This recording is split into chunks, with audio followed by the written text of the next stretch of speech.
Good evening. I'd like to call this June 22nd, 2026 regular Board of Education meeting to order. We'll start with the recitation of our vision and mission statements. Madison Metropolitan School District will be a learning community where all students are valued, challenged, supported, and inspired to reach for their dreams. Our mission statement is the Madison Metropolitan School District creates safe and inclusive schools, delivers high quality instruction, strengthens positive relationships, and partners with families and the community to achieve student self-determination and educational excellence. We'll move on to public input. There were 53 written statements submitted for this meeting, 5 in support of an away all-day wireless device policy for high schools except for during lunch, 48 in support of a district-wide away all-day wireless device policy for students. We will now move on to our online speakers. Thank you. Our first online speaker is Javier Zia. Hi, can you hear me? Hello?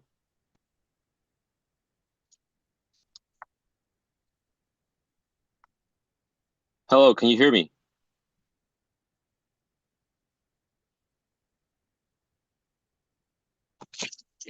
Hello, can you hear me?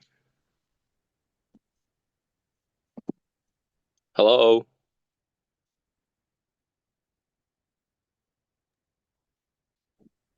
Hi there. I think there might be something that is happening in the room where they cannot hear you. I will try to get someone's attention in the boardroom. Thank you, Okay, Leah. I think we can hear you now, so go ahead. Okay, great. Thank you.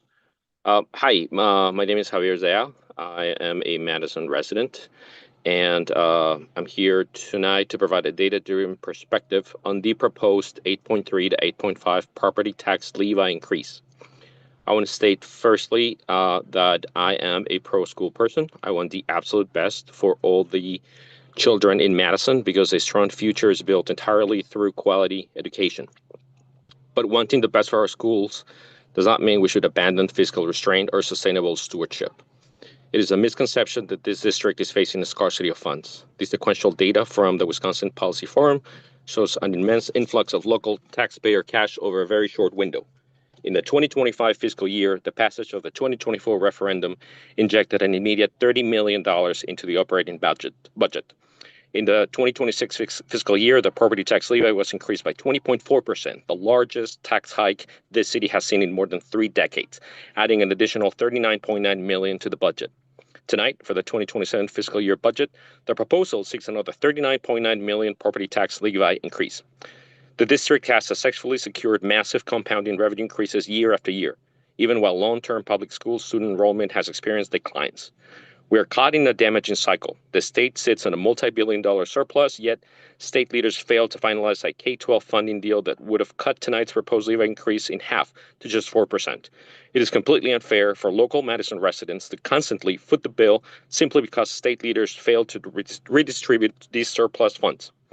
But the solution to a state-level funding failure is not to turn around and continuously burden local families, especially during the difficult economic situation we are facing right now. When you increase the tax levy like this, it directly increases property taxes, and landlords pass 100% of that increase straight on to renters, hitting the most financially vulnerable people in our community. If a private household experiences a tight budget, the family cannot simply knock on neighbors' or relatives' doors and mandate that they chip in to cover the gap. Instead, a household must practice strict stewardship. To be good stewards, you must make do with the resources you already have. You must reallocate resources from non-essential areas and trim the operational fat where it is needed, ensuring that the most critical core educational needs are fully covered without expanding the tax burden. The Wisconsin Policy Forum highlights that MMSD's general fund reserves are actually in a much stronger financial position than originally projected, with no projected need to draw down reserves this year. The 2024 referendum gave you a legal ceiling, not a moral mandate to max out the levy. Instead of maximizing this hike tonight, a better option would be for this board and our community to come together, use our collective voice, and pressure state leaders to finally release surplus funds meant for our schools. Please protect the families, homeowners, and renters of Madison from another compounding financial hike. Exercise fiscal restraint and act as the responsible financial stewards you are. Thank you. Thank you. Our next online speaker is Leland Pan. Hey, I know you have a long agenda, so I'll try to cover a few things very quickly. First, just want to Leland Pan, school social worker, La Follette High School. Want to draw your attention to something on the consent agenda that should be on the consent agenda. I don't think it's controversial, but we are renewing our partnership with EW Health regarding behavioral health clinicians at La Follette West. And I'll just say, as a social worker at La Follette, that the school-based therapist at La Follette has been an immensely important program that has offered mental health services for many students who wouldn't otherwise have gotten it. It's important to note, though, that that does leave out East and Memorial, and something I think to keep on your radars as board members is how do we find a new partner to fill that void, and also continue to work on how do we figure out expanding physical health centers, which was supposed to be piloted at La Follette. And of course, as a reminder, that is also the policy position of Madison Teachers Inc. Second of all, I just want to appreciate your work and support on what is before you today around giving the full cost of living adjustment to all of our bargaining units, fixing the pay scale compression for our veteran staff, teachers, and expanding community eligibility provisions to Whitehorse and Muir. I think these are all great moves. These are all aligned with also what our union has pushed for. I would, of course, want CEP status expanded to all schools. But I think that this is a good place to start. Muir and Whitehorse are logical schools to start with. Both of the elementary schools that feed into Whitehorse already get universal free meals. It doesn't make sense for those families to go to sixth grade and immediately figure out a bunch of, paperwork and forms. But I think the end goal should be university free meals. And that might sound like a lofty dream, but also a few years ago, getting pay scale compression fixed for just student services felt like an impossible goal, let alone for all teachers, right? So I think it speaks to the power of both grassroots organizing and the role of elected officials in changing the political landscape of what is and isn't possible. So I think it's important to recognize things that seem impossible until they're not. So with that, I also do want to lend my voice to support a demand that our AFSCME brothers and sisters representing food service custodial workers are advocating for, and increasing food service worker allocation to protect high school food service. Unlike, slowly growing CEP school by school, improving elementary food service by cutting high school is, what's the expression? Robbing Peter to pay Paul, right? So it does not make sense to me to improve services one place by decreasing services in another place. Improving food access has been a core demand of this community for years now, spanning multiple coalitions, demands, organizations, unions, and parent groups. It relates to many other issues we care about around supporting students of poverty, our growing homeless student population, addressing student and staff safety, academic engagement, addressing ensuring community resources for immigrants, and a whole host of other issues that I know this board is passionate about. So I don't know exactly what has to happen behind the scenes between yourself and the district administrators in charge of food and nutrition that has to ensure that food service workers are allocated correctly, but I would love to ensure that high schools do not see a service cut. Thank you. Thank you. Our final online speaker is Rachel Gelbach.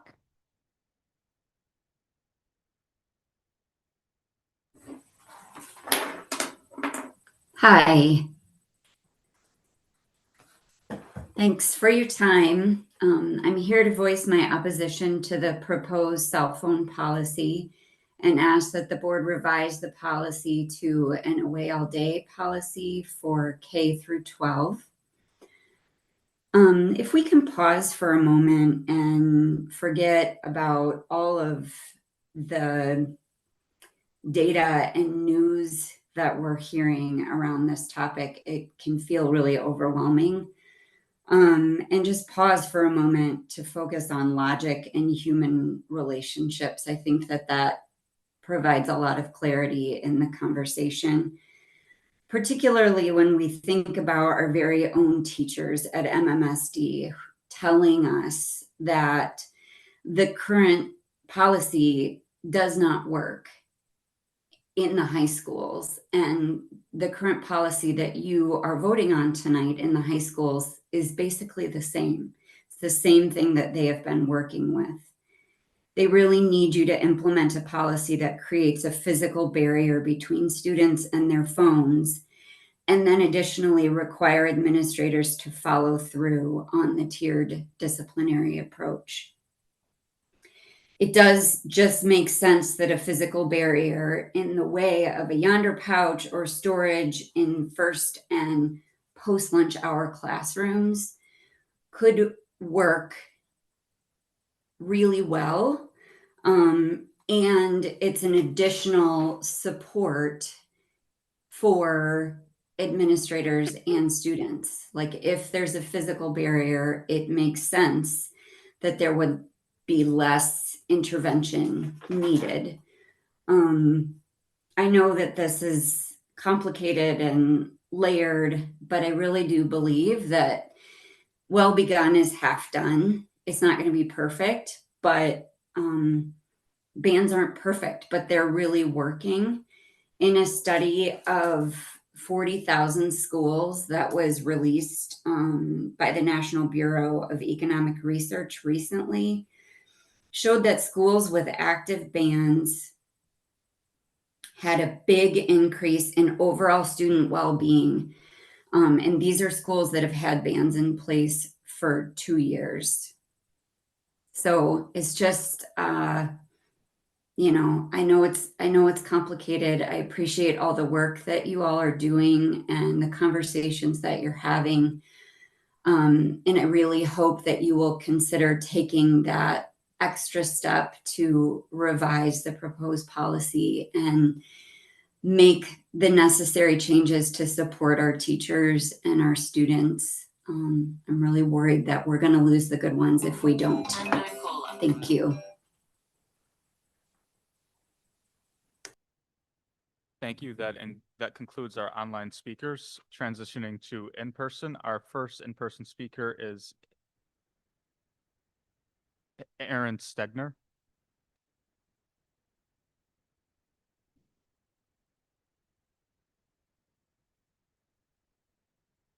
Good evening. Thank you for this opportunity. My name is Aaron Stegner, and I'm here tonight to support my spouse, Chandra Kelsher Stegner, an MMSD elementary school teacher. Chandra is an exemplary teacher with 29 years of experience, 15 of those in the Madison School District. My goal tonight is to draw attention to a continuing teacher pay inequality issue which directly affects her and a few dozen other employees in the district. This is an issue beyond the systematic wage compression, which has affected her and so many of her colleagues, and it appears to be simply a matter of when she was hired into the district. We've heard recently about the proposal to adjust the salary step placement of longtime MMSD teachers to make up for the years of wage compression by the district. If approved, as it is currently proposed, this measure will place most teachers affected by the district's wage compression at a step on the schedule that is proportionate to their years of experience. And while the proposed measure, if approved, would move Chandra up on the pay schedule, it will also increase the disparity between her and her colleagues of like experience. If the board would, please look at the first page of the documents I've shared with you. It should be a pay schedule with green and yellow highlighting on those. Highlighted in green is Chandra's current placement on the salary schedule. As you note, she is only on level O after 15 years of experience in the school district. This essentially ignores her 14 years of experience achieved outside of the district. As she was hired in the district in 2011, based on the current proposal, Chandra would be placed in cohort 4 and would move up 4 steps on the schedule if it were enacted next year, putting her at step T. Despite having 29 years of experience, she will only be at the 20th step on the schedule, even with the benefit of the proposed adjustment. Looking back to the first page of this document, the yellow highlights would correspond to an example teacher starting their career in 1997 with MMSD.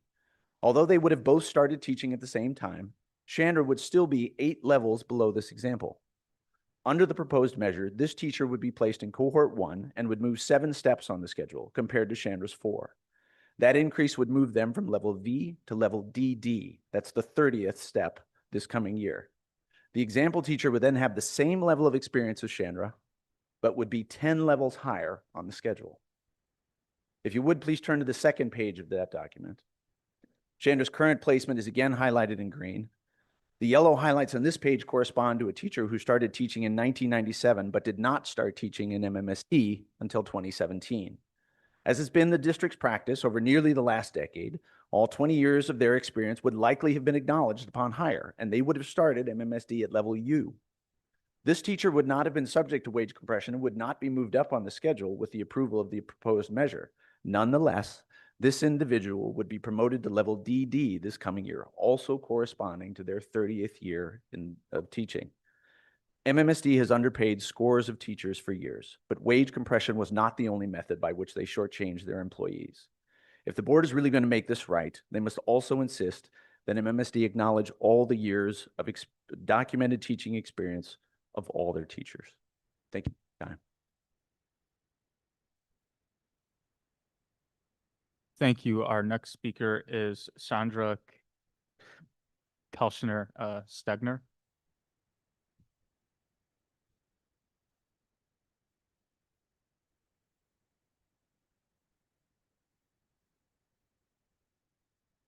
I stand before you for the third time within the past 9 months to discuss my placement on the pay scale.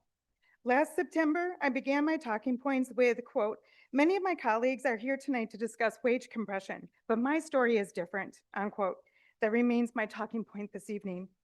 Since 2019, I have been speaking up about the inequalities of the classroom teachers are placed on this pay scale when they start in Madison.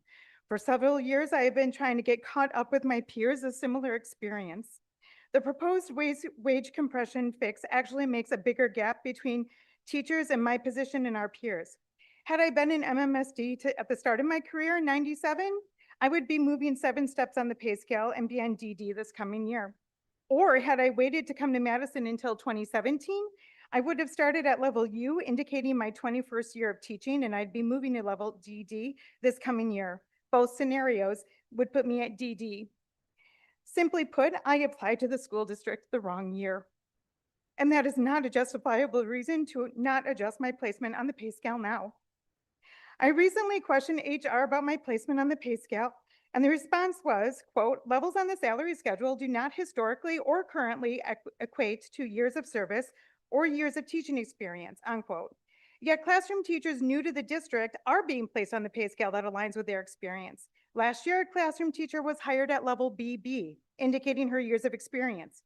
This year, a teacher new to the district bringing 22 years of experience with him is being placed on level V, the 22nd level of the pay scale.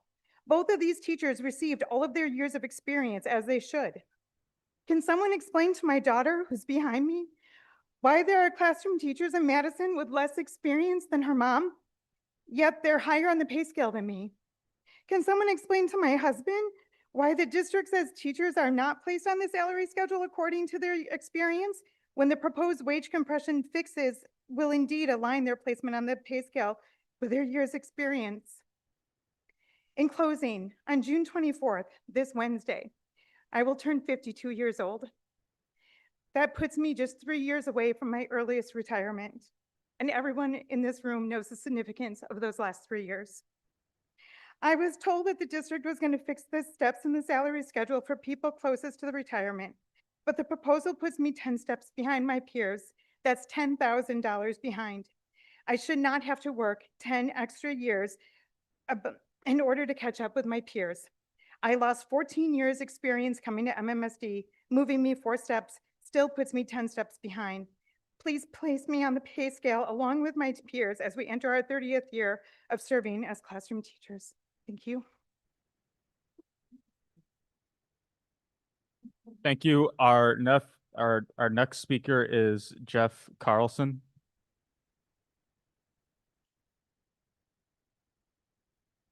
On deck is Joanna Frash. Good evening, folks. My name is Jeff Carlson, the teacher at La Follette High School. Love my job, love this school, love these students. I also frame a lot of what I'm going to say as a parent. I have a 21, 18, 14-year-old who will be starting as a freshman at East High School next year, and a 7-year-old. So I've got kind of across every level. I'm here to talk a little bit about the MMSD cell phone policy. First off, right, thank you for having me. I really respect, there's a lot on your plates. During the third read, and I will agree with one of the online speakers here, looks a lot like the cell phone policy that we have in place currently. If it were my decision, I would be adopting an away all day policy.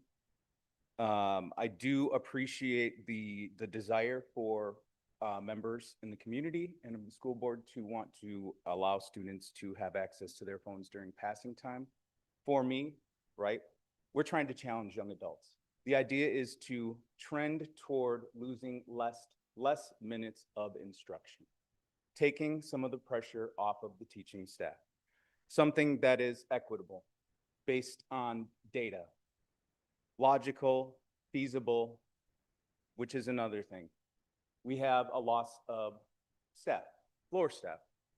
The idea to take phones, put them in packages, put them in lockers, this is all very time consuming, very time consuming. It is also not challenging young adults. It is not encouraging mindfulness, encouraging them to be a part of the school community, right? Passing time is business time. Away all day, allowing students to have their phones during lunch seems the most appropriate to me.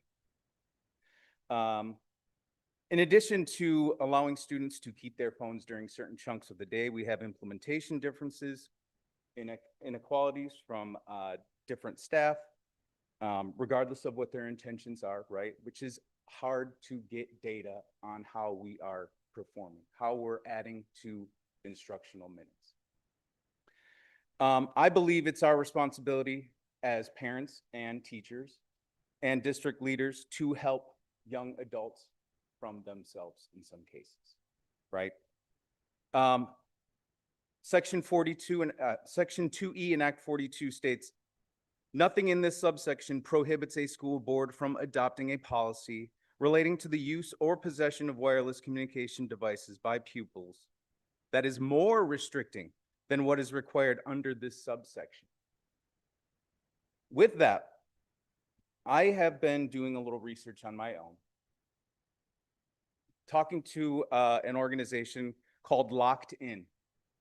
I'm inviting you, district leadership, school board members, to attend this meeting with me Thursday at 11 a.m. It is a virtual meeting.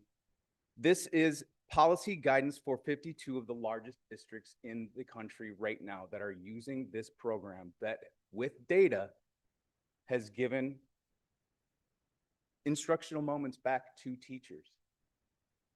Again, I know I'm out of time. 6:25, it's this Thursday, 11 a.m. I'd love to have you there. I'd love to get you acclimated with exactly what this is, right? It's a sweet spot. Students keep their phones. We keep our instructional minutes. Please join me 25th at 11 a.m. Thank you. Our next speaker is Joanna Fresh. On deck is Aaron Courtney. Hi, members of Madison School Board. Thank you for letting me speak today. I am here on behalf of my union siblings and AFSCME Local 60 who work in food service for the school district. I have become aware that there is a proposal to reallocate positions from the high school food service staff to other areas. And this does not solve any issues. It does actually create more in staffing at the high schools. I read one of my union sisters speak about how daunting it would be to see 1,000 students in line for lunch. And I thought to myself, I can't even imagine that. I grew up in a very small school district. I have no idea what that might look like. We've had less than that in our entire district. So I definitely feel for them having to keep up with that and serve kids hot, fresh, healthy meals every day. And I hope that you will listen to their concerns and hopefully entertain Nikki Vandermeulen's budget amendment to add more staff so that there would be enough staff at both elementary and high school. I read somewhere or heard somewhere that school lunch is the great equalizer. It doesn't matter how much money you make or your parents have or where you come from or where you live. You sit down at a table and you have lunch together. It's not going to solve any issues by trying to backfill the school lunch program at the high school by offering more off-campus time or bringing in food carts. In fact, in this time when we're facing cost of living crises that keep getting worse and worse, you're shifting this cost burden of lunch onto families, and that is just not fair. So I hope that you will entertain the budget amendment that Nikki Vandermeulen has proposed and listen to the union siblings who are actually doing the work, who know what's best to serve students fast, fresh, and efficiently. And I hope that you know that shifting the burden of cost onto families in this crisis is not going to solve any problems. It will only make them worse. Thank you so much for your time. Up next is Aaron Courtney. On deck is Catherine Howley.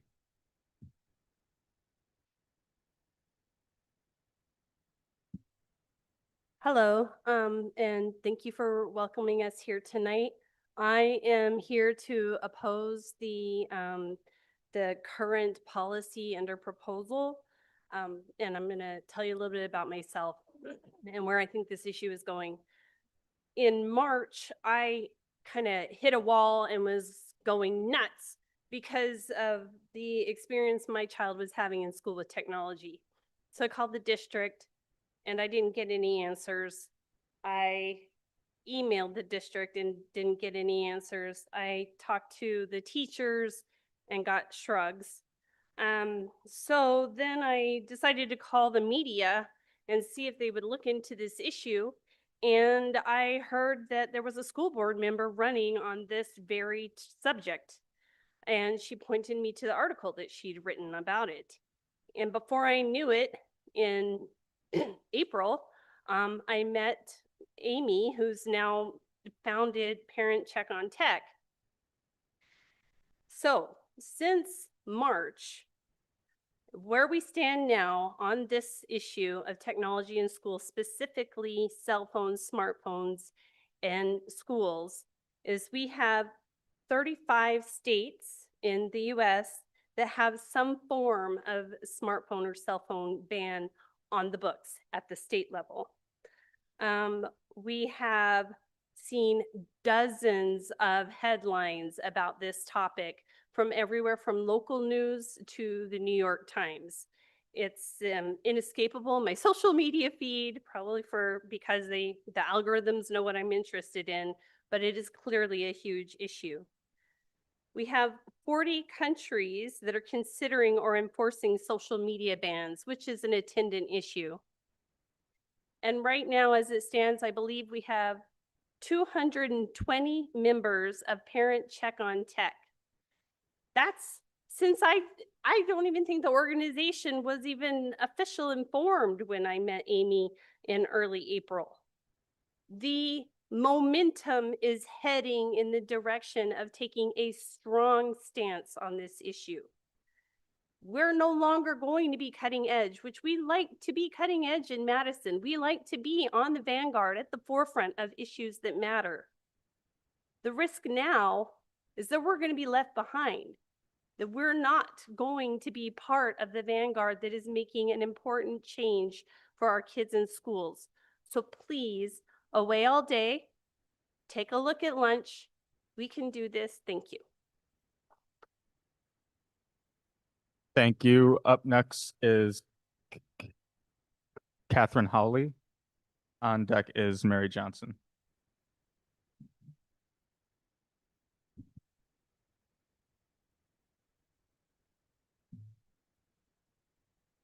Hello, hello, members of the board, Dr. Gothard. My name is Catherine Howley. I'm a parent of two young students, incoming at Lapham and one at Marquette, and one with an IEP that recommends the use of a device. I'm here speaking in support of the away all day policy for devices with the lunchtime exception that the group is presenting here today. For all the reasons that have been stated, and then some, cell phones in school are a deterrent from the overall, and tech generally is an overall deterrent for our young children, for their social and emotional growth. And as wonderful as our teachers are for our older students, they cannot compete with the entire internet available at the fingertips of these easily distracted teenagers. And they're definitely not paid enough to do so. And speaking of the entire internet available at these fingertips, and sort of prefacing where I think a lot of this conversation is going beyond cell phones, the Chromebook usage, the overall tech usage for the younger classrooms, I think is rolled up into the same issue and is pervasive, right, in our younger classroom. And wouldn't it be such a simple way to just get another network that just blocks everything, right? So we don't have our fifth graders cruising on YouTube. There are simple solutions available to this district and this board, some that most coffee shops have adopted at this point in time, right? There are very simple solutions that are available. Just get another network and put the Chromebooks on it. Block the problematic sites. Talk to the teachers about what should be allowed, and only allow the very expensive educational programming that's supposed to be on them. Some of these simple solutions do not require a state law to respond to, or thousands of hours of parents and staff time. And they can really reduce parents' concerns around the screen time that their students are having at school, and take care of a lot of the inconsistencies around how different schools are using securely, and how parents find out what their students are doing, what their scholars are doing at school. I would also like to voice my support for the budget amendment to increase the food service in our schools. The programs that take place at the high schools serve a real need for many of our students. And just like our previous speakers have said, I think that burden would be cast onto our families at a time that a lot of our families cannot handle that burden. And that's all I have to say. Thank you for your time. Thank you. Up next is Mary Johnson. On deck is Amy Martino. Hello, I'm Mary Johnson, Vice President of AFSCME Local 1218. We represent employees of the Department of Natural Resources, but tonight I'm here to defend the expertise of our siblings in Local 60. I was perusing the MMSD website for cases in which school administration listens to experts. I found the following. MMSD has partnered with the Wisconsin Coalition for Community Schools, and to quote from the MMSD website, the Wisconsin Coalition for Community Schools shares our vision of education as a holistic experience that extends beyond the classroom. Through this teaming effort, we are harnessing the collective wisdom of community school practitioners, advocates, and experts. I also came across your research, assessment, and improvement team. Part of their mission statement is helping others know more to improve. RAI strives to proactively engage with district and school leadership to use local evidence and innovate for equitable, continuous improvement. Listed under the 2025-2026 goals for RAI is research, provide strong evidence for decision-making and other uses by district leaders. In the case of the high school meals program, the experts are our valued members in Local 60 who carry out this program every day. The research required in this situation is to listen to those experts. The idea that moving staff from one school to another will somehow increase student participation in the meals program is asinine. Please listen to the logic being applied to this situation by our siblings in Local 60. Hiring more people is the solution. Thank you for your time. Thank you. Up next is Amy Martino, and on deck is Christine Powell.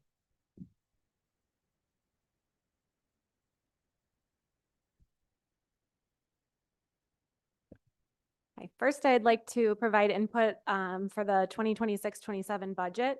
and urge the district to consider parents' concerns around screen time as they approve investments.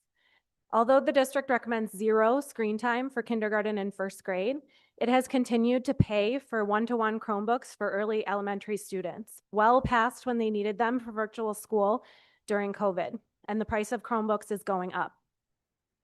10 years ago, big tech claimed its products would help narrow the achievement gap and prepare students for the future, but we have not seen a return on that investment. Recent research links heightened screen time use by young children to mental health issues, developmental delays, decreased attention spans, and socialization challenges. A recent Stanford University evaluation of state test scores found students across the country are performing worse academically than they were 10 years ago, which coincided with the rise of social media, smartphones, and school-issued laptops. A New York Times analysis of the Stanford report shows Madison students scored 1 grade level lower in reading and math last year, below the national average and the district's scores a decade ago. Google is now trying to convince school districts that they need to embed AI into instruction. Please remember how one-to-one laptops did not fulfill their promise and in fact harmed student learning when considering future investments in unproven technologies. Our children should not be guinea pigs. I was happy to see that next year's budget includes salary increases for veteran teachers, paid parental leave, and more school safety staff. Please prioritize investments in humans and proven instruction methods. You have the power to protect students from some of the damaging effects of addictive technology. Please also consider amending the phone policy you are voting on tonight to prohibit phone use during passing periods in the high schools. It is the most equitable policy and maximizes instruction time. Will enforcement be easy in our large open campus high schools? No, but that doesn't mean you shouldn't set a high standard for all MMSD schools. A consistent K-12 policy could include a grace period for high schools and still signal a commitment to this much-needed cultural shift. The district can help schools by investing in phone storage or geofencing solutions, support staff, and community awareness and engagement, which will be key to getting parent and student body buy-in. I believe students are ready to push back on being pawns in the attention economy, and I believe parents are ready to give their kids more independence and partner with schools to protect learning time. A petition I started 2 years ago asking for an away all day policy has more than 600 signatures. The Parent Check on Tech Coalition we started just a couple months ago has more than 200 members. When you're weighing these policy and investment decisions, please consider who they are benefiting most, students or big tech. Thank you. Our next speaker is Christine Powell. On deck is Ben Ratliff.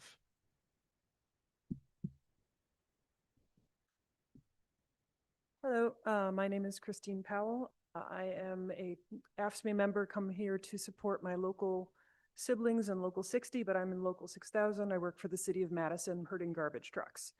I came here as a person who wanted to speak from the hungry students standpoint.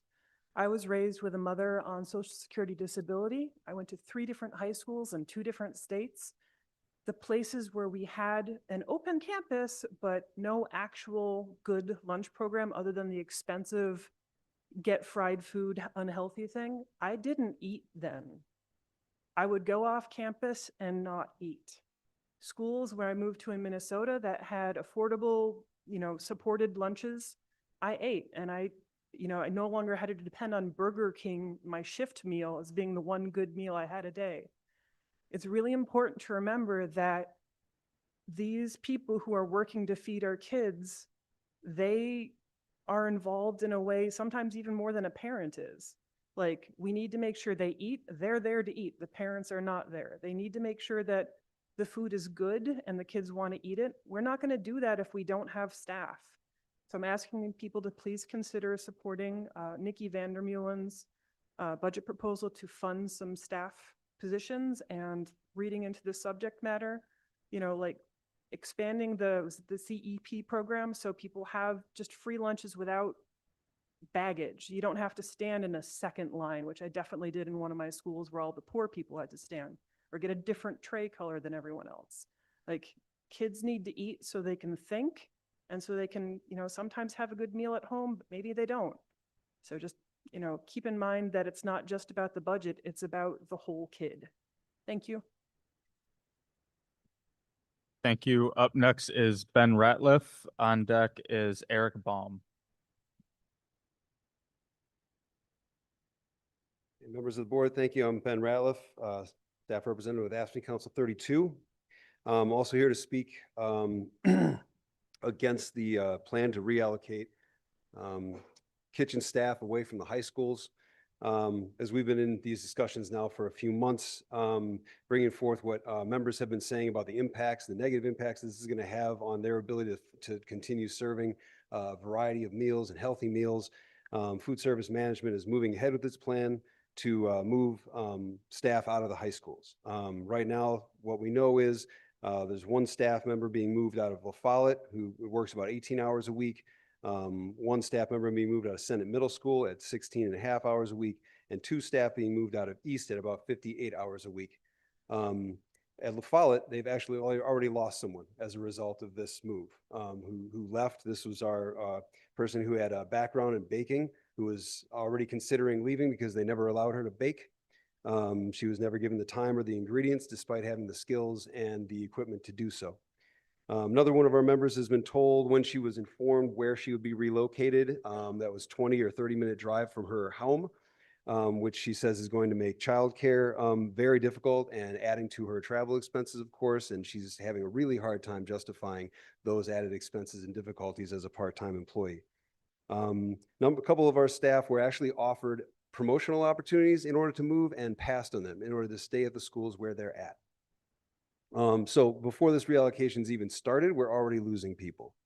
Management provided today with a study that claims to support their case that starting students at a younger in the program and committing more staff to younger students and engaging with parents to get them to encourage them to participate in the meals program will carry over into their high school life.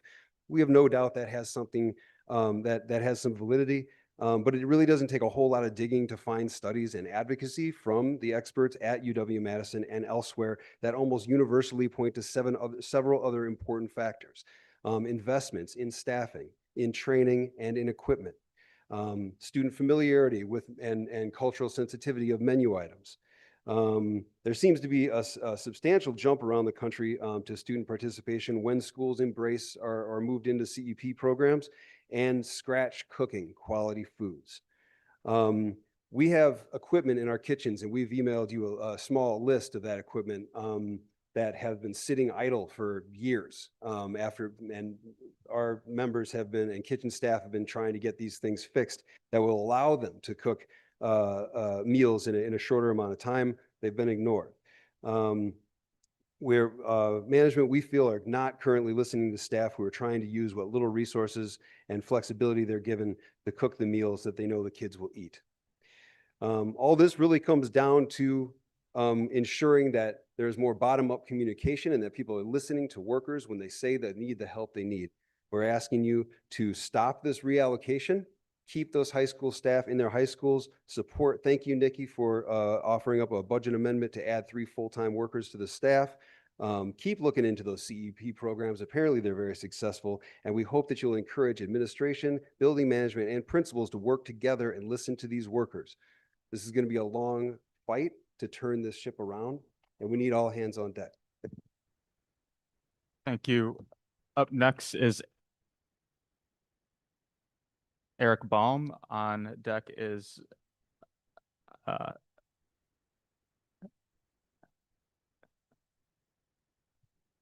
Alhania Granados. School board, thank you for the time today. My name is Eric. I'm a dad to a soon-to-be 5th grader and a kindergartner. I'm commenting today to express my support to amend the draft phone policy to allow high school cell phone use only during lunch. Over the past months, I have followed along in the cell phone policy discussion. It has been quite a journey, and I commend you how you have provided a space for so many voices to be heard. We are now just one amendment away from a policy that enables our students to focus on learning and in-person socializing during the school day. A policy that empowers our teachers to do their job throughout the day without the distraction and policing of cell phones. And finally, a policy that we as a community can be confident in. Please amend the policy for high school cell phone use only during lunch. Thank you. Thank you. Up next is Alhania, and on deck is Jeremy Atkins. Hello. Good evening, everybody. Good evening, everybody. My name is Eugenia Jalan Granados. I am the mom of a 12-year-old at Senate Middle School, and I'm here to speak in the policy of the cell phone use. First, I want to appreciate, because there is a lot of pressure. There's a lot of pressure for all of us around technology use, technology misuse, and how technology is impacting not only everybody in our personal and our own mental health, but also the world around us. So I want to appreciate you all working on this. Okay, my glass. So yeah, I want to talk on the impact. So we know the impact. We know the impact that cell phones have on our mental health, and I'm not only talking about young people, I'm also talking about us as adults. But we know the impact that has on mental health and bullying, anxiety, all the social media apps, again, not only on young people, but also on adults. I had a very difficult time growing up, and I experienced bullying, so I can't even imagine what a lifetime of like growing up in a space where I could be recorded and everything could be, right?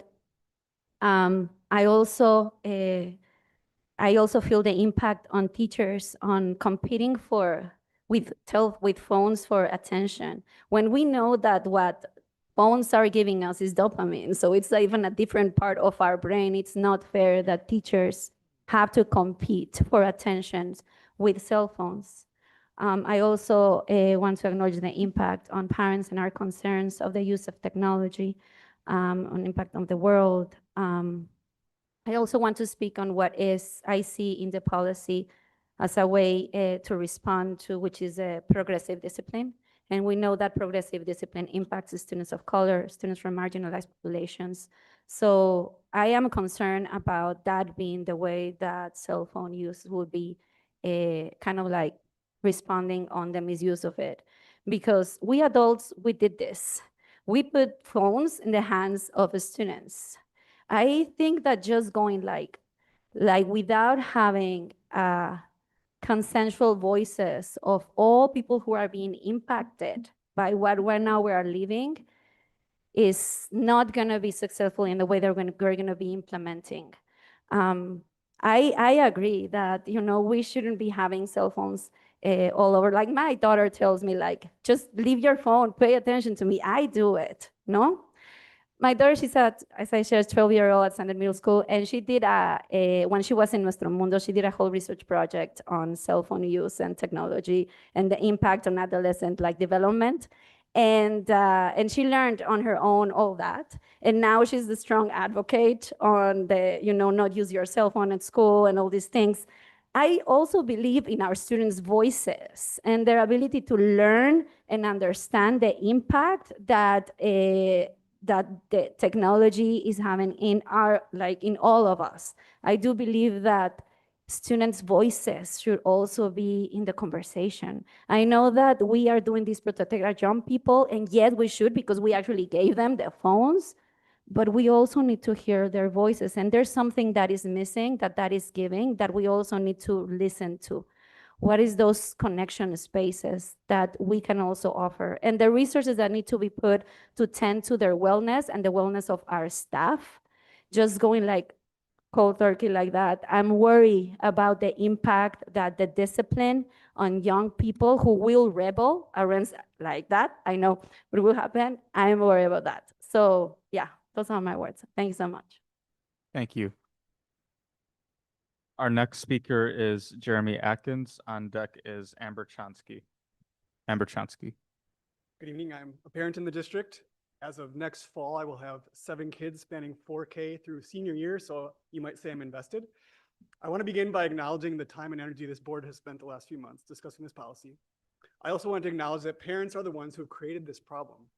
Under the guise of safety or convenience or just bowing to peer pressure, Parents are providing the devices, not setting appropriate limits or enforcing expectations, and our schools are reaping the consequences. Nevertheless, what we have now is a collective action problem.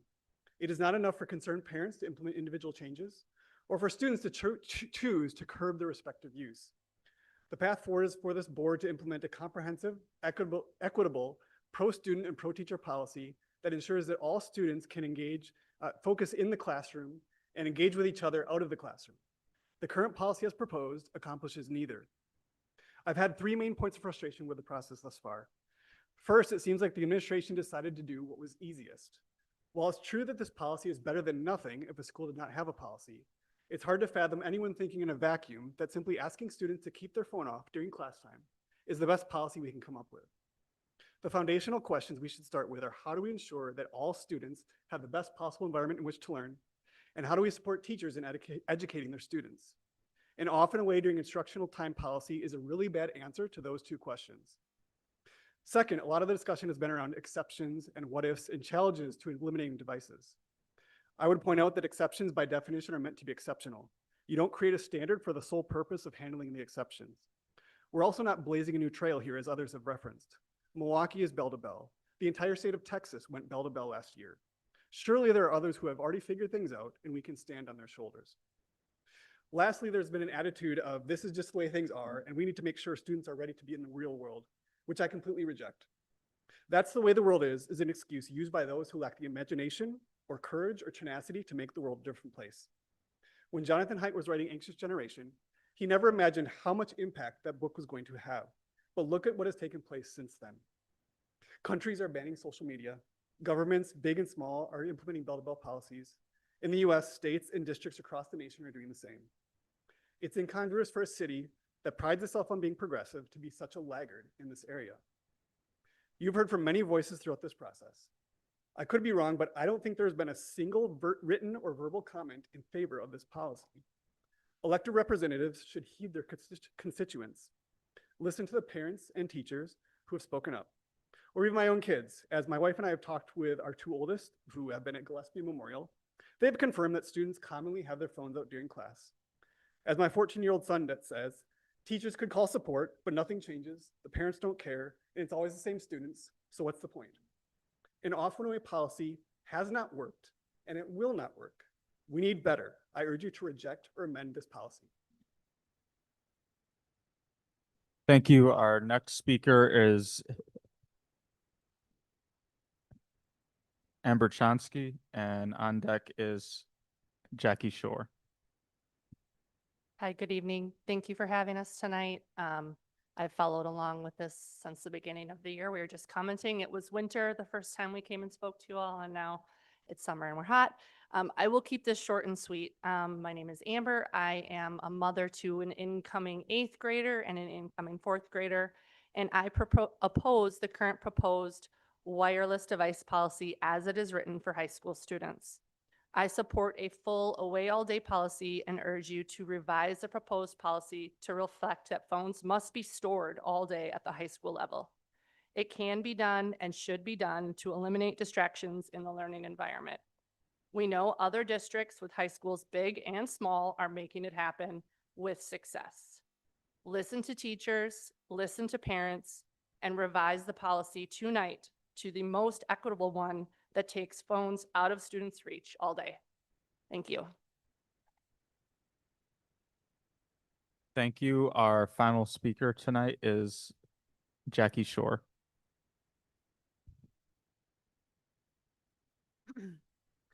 Hello again, board members. Thank you for the opportunity to speak one more time about Board Policy 4404. First, I want to thank those of you who have taken time to respond to my emails and to meet with me in person.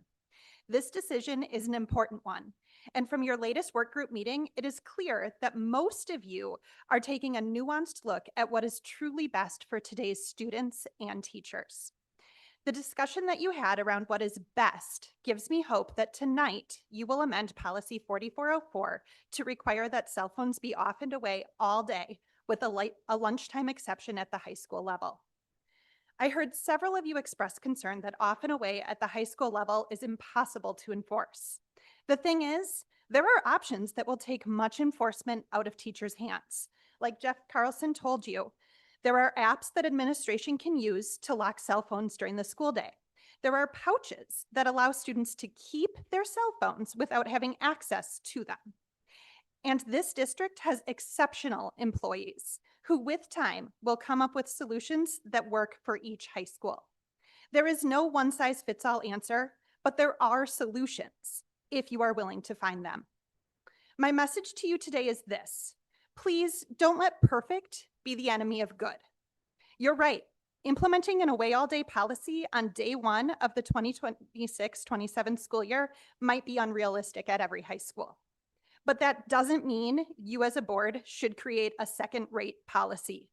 You should write the policy that you know is in the best interest of student education, school safety, and teacher well-being.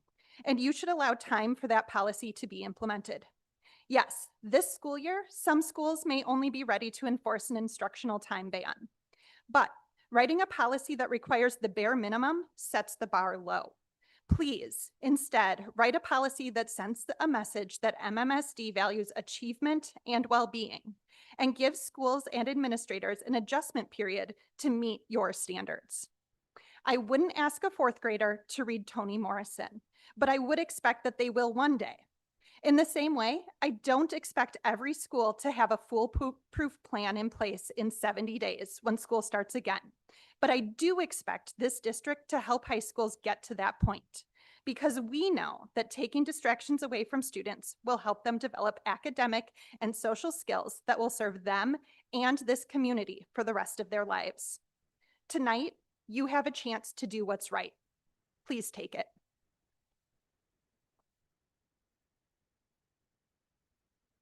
Thank you. That concludes the public comment portion of our meeting. Thank you to everyone tonight that commented.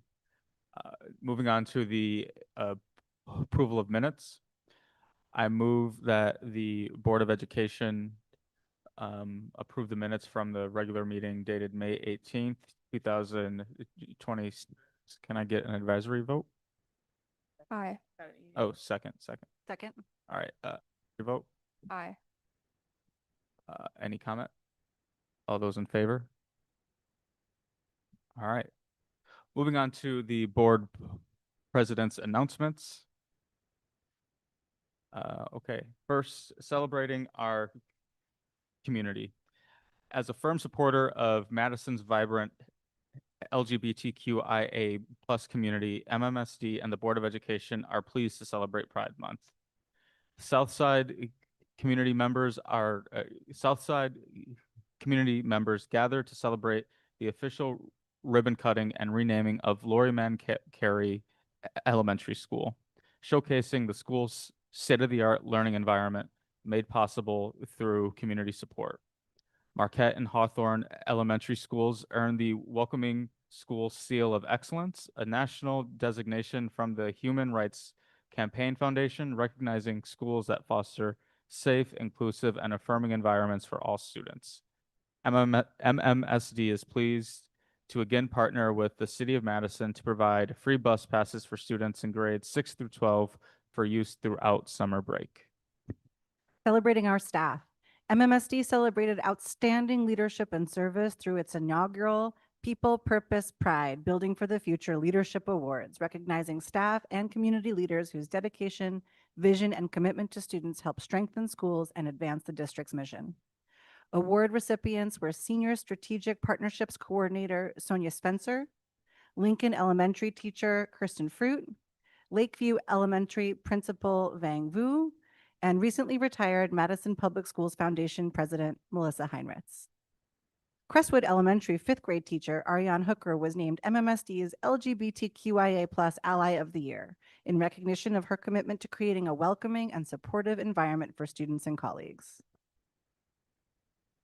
Celebrating our students. Approximately 1,900 members of the class of 2026 took part in commencement ceremonies at Madison College's Mitby Theater and the Cole Center, closing the book on their journeys through MMSD and heading off to adventures that await them in college, the workforce, and beyond.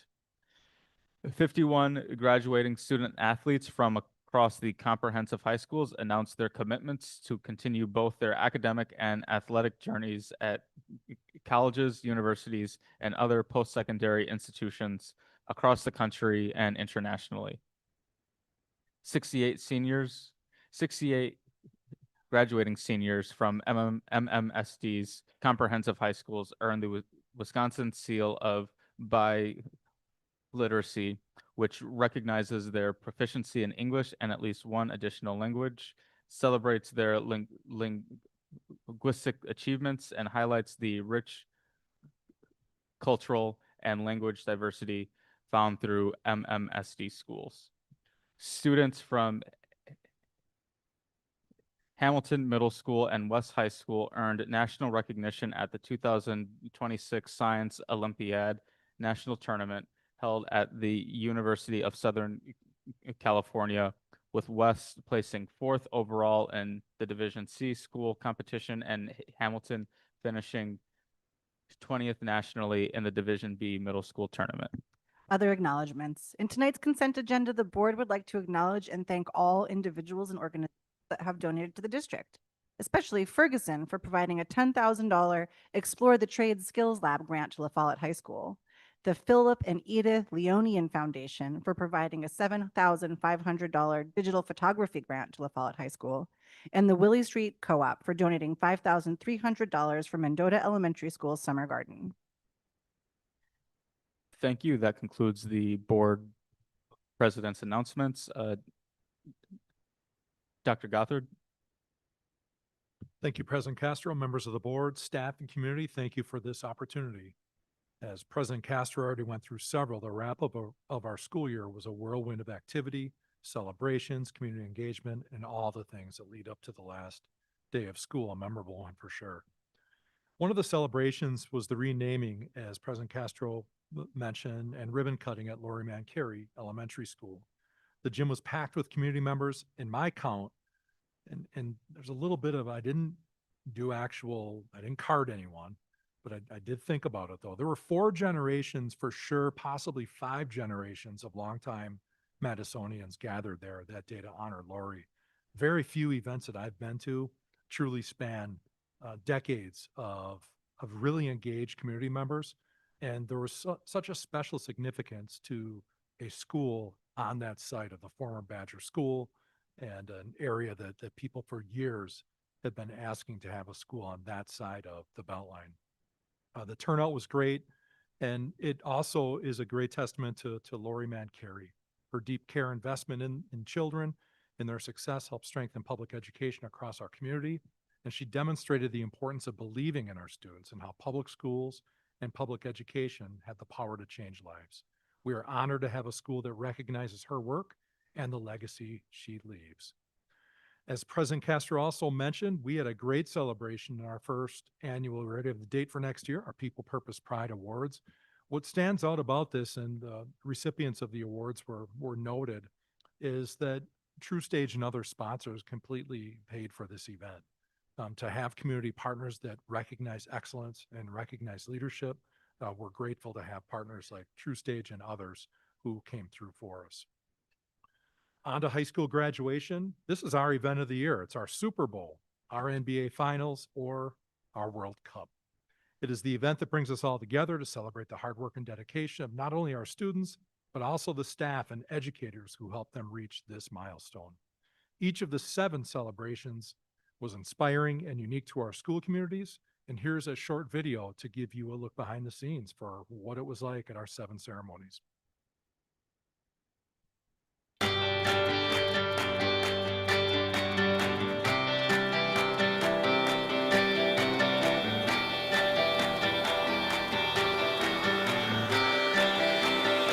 East is a rare place where students are able to come together to use their talents in the way that they'd like to.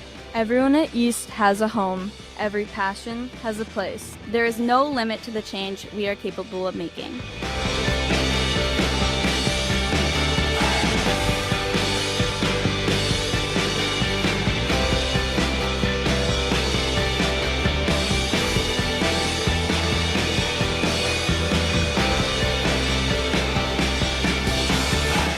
high school, it's so much more than just like the classes and the work. It's really about building a community, making friends. It's great to be able to enjoy this moment with everyone else around. Students' efforts to include everyone are exponential in creating a broader, unified community beyond the walls of our high school.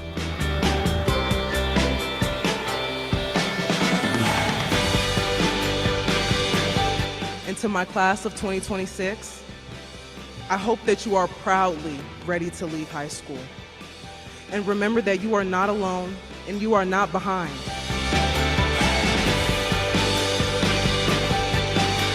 I feel really excited and I feel really nervous about graduation, but I know that I prepared and I worked really, really hard, and I'm really excited about what comes next.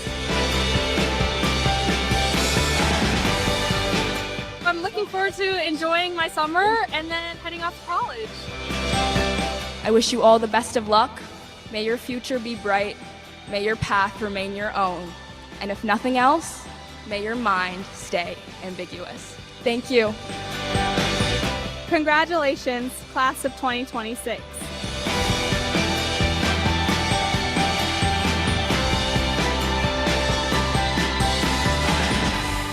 Really encourage you all. I think all of the ceremonies are now online. The student and staff speakers were incredible. I encourage you to check them out. Just wonderful ceremonies. You know, I have 1,900 handshakes to prove I've been part of graduations for many years, both as a superintendent, principal, and staff member. I don't ever remember a week full of celebrations that went off and were executed like this. My thanks to the students, the staff, the leaders, the parents, the families, the community partners. It was just an excellent week of celebrations. Definitely some weather, but we can't be perfect. But they certainly were in every other stretch of the imagination. Next, we celebrated 8 Grow Your Own participants.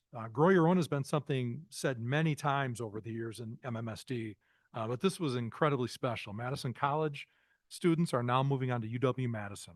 They'll begin school or classes in the School of Education this fall to earn their K-9 teacher's license. The participants were not only MMSD staff, but also MMSD graduates. They work with students in our schools every day and want to continue work in a different way as educators in the communities they serve. As I sat and listened to their stories, it was clear just how important the Grow Your Own program is. This program changes lives, not only for the participants, but also for the students they will someday teach. At MMSD, we know who stands in front of our students matters, and that belief is a cornerstone of the Grow Your Own program. We are not just growing teachers, we are building opportunity, belonging, and excellence. Thank you to President Jennifer Byrne at Madison College and Dean of the School of Education, Dr. Marcel Haddix, for their partnership, which makes our Grow Your Own program possible. And these are just a few of the highlights that have happened at MMSD over the last month. Just a few quickly as I wrap up here. We welcome community schools throughout Wisconsin, Minnesota, and Iowa to Madison for the 3rd Annual Community School Conference. We celebrated AvidTop's College Decision Day. 231 AvidTop students shared with the audience that night what their college decision was and what they were going to major in. We wrapped up the first phase of Building for the Future community input sessions, and so much more, many of which is highlighted on our website, mmsd.org. As we head into the summer, we have a variety of opportunities to keep our students and community engaged. CTE Summer Discovery Programs for middle schoolers, Freedom Schools, Summer Arts Community Seats Program, and a variety of activities through MSCR. President Castro, members of the board, this concludes my report.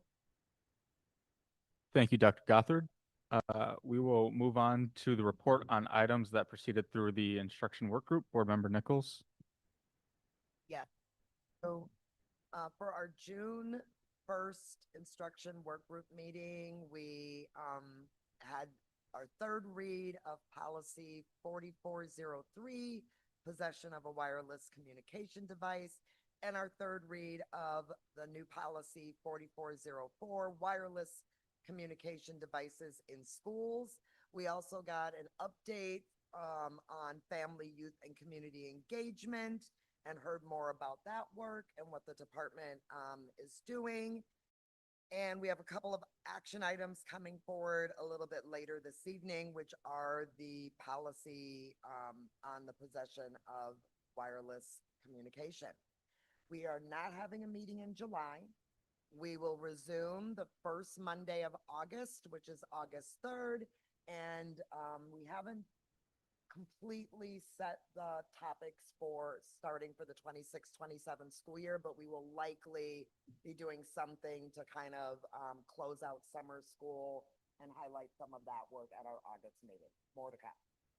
Thank you. Thank you so much. Board Member Muldrow for the report on items that preceded the operations work group. Thanks, Board President Castro. This past month, we discussed our compensation review and recommendations, Madison safe routes to school, facilities referendum, food and nutrition, the 2026-2027 preliminary budget. We do not have a meeting in the month of July, and we will determine our agenda for our upcoming meeting the second week in August at this week's Thursday board retreat. Thank you. Okay, moving on to action items that proceeded through the instruction work group held on June 1st. The first is policy 4403. We have gone through 4 reads of this policy. So having said that, I move that the Board of Education approve policy 4403, possession of a wireless communication device, in accordance with the documents prepared for the June 22nd, 2026 regular meeting. Policy will be added effective immediately. Second. Board Member Shapiro, your advisory vote. Aye. Discussion?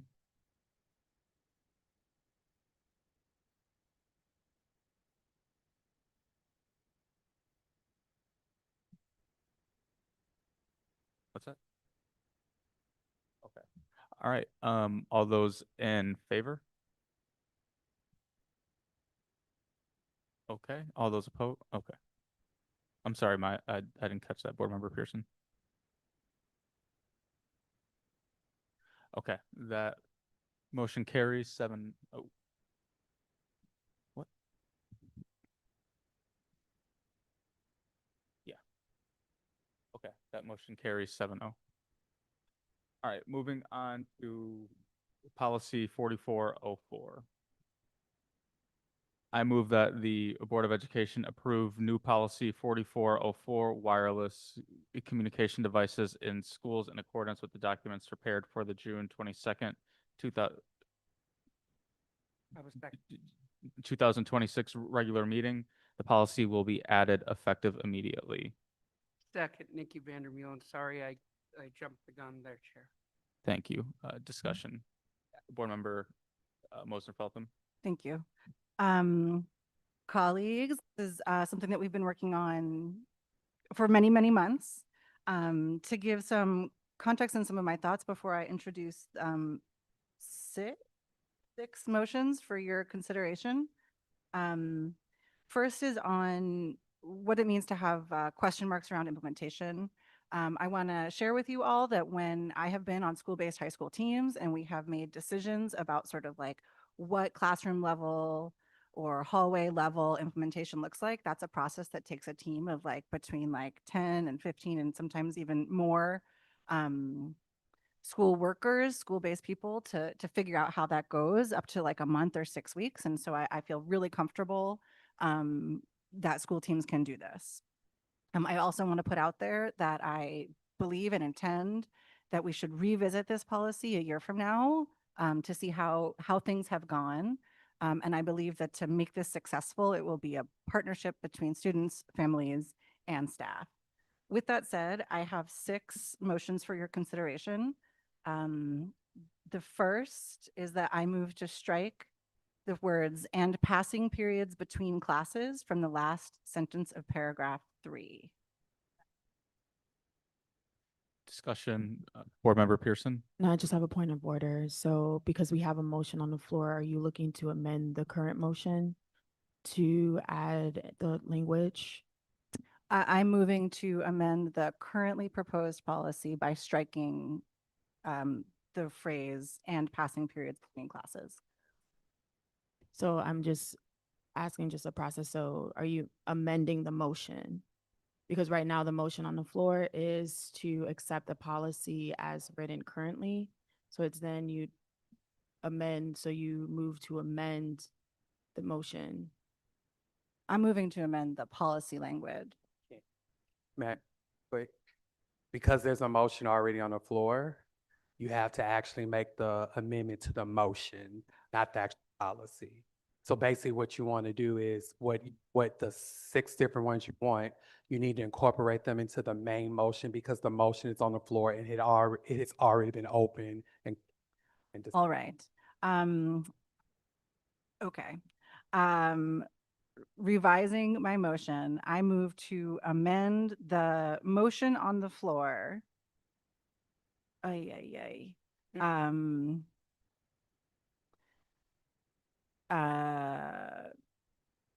To amend the policy, I'm sorry, 4404. Do I still have your second?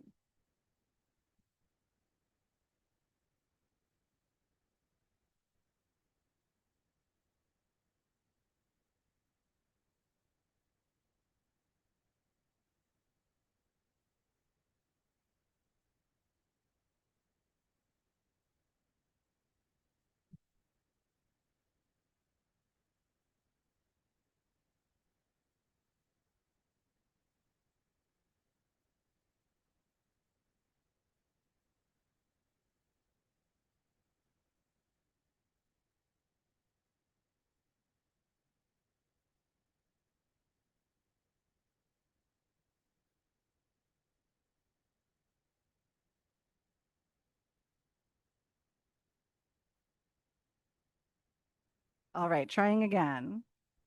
I move to amend the motion to read, I move that the Board of Education approve new policy 4404, wireless communication devices in school, with the change, striking the words and passing periods between classes from the last sentence of paragraph 3.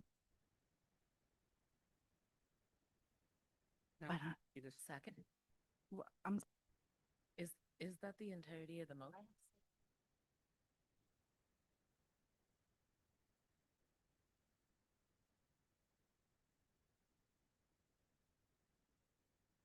understand. Second. Second. Second, Board Member Muldrow, discussion. yes. Board Member Vandermeulen. Although I understand the spirit of this situation, I believe at K-8 that passing time should not be included. However, in 9 through 12, I believe that is not going to be feasible. I believe that could be damaging to students, especially when 2,000 students at once are trying to have to turn in things, and I think it would be problematic. I just really do, to not have it during passing periods, and I think it could cause more instructional issues. Therefore, for those reasons, although I respect the motion completely, I am voting no for those reasons and those reasons only. Board Member Pearson, then Board Member Mosner-Feltham, then Board Member Saravo. Yeah, thank you. And I saw the motions that came through, and so what I did was I asked my own kids and I asked other high schoolers, and I also asked I was at the there was the conference for community schools, and I also asked principals and had a lengthy conversation amongst other educators in that space about the possibility of being able to adequately, for lack of a better term, enforce our policy. And so when I'm thinking about policy making and thinking about language and thinking about what our schools can realistically do, I wanted to get the input from them.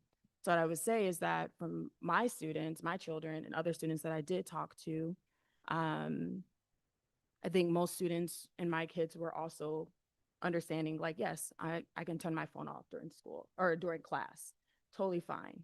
But for kiddos who may have jobs and others, in addition to one concern was that hey, I'm checking my Infinite Campus really quick as I'm going to my next class. I'm checking, sports U that comes through and let me know that I got to go to my next sport at 3 p.m. I might have a text from my mom that I need to respond to while going through passing time. So there was a lot of nuance in how students are using their devices, more specifically their cell phones during that passing time. When I asked principals what they thought, some smaller schools were like, yeah, I think we can do like a all day away. I would love to do that. But principals of schools that were larger, they were like, hey, who is going to enforce this in the hallways? What does that look like with students? What does that look like with teachers? What does that look like with discipline? What does that actually look like with the resources that we currently have? And so when I think about that, I think about the conversation of investment. So if we make this policy today, what are the investments are we willing to make for blockers, for where that looks like inside the school that makes sense with the school principal? What does that look like in terms of logistics? Are we willing to put on some of the equity projects like more security staff? Are we looking then to invest in more staff at the front in the welcome center?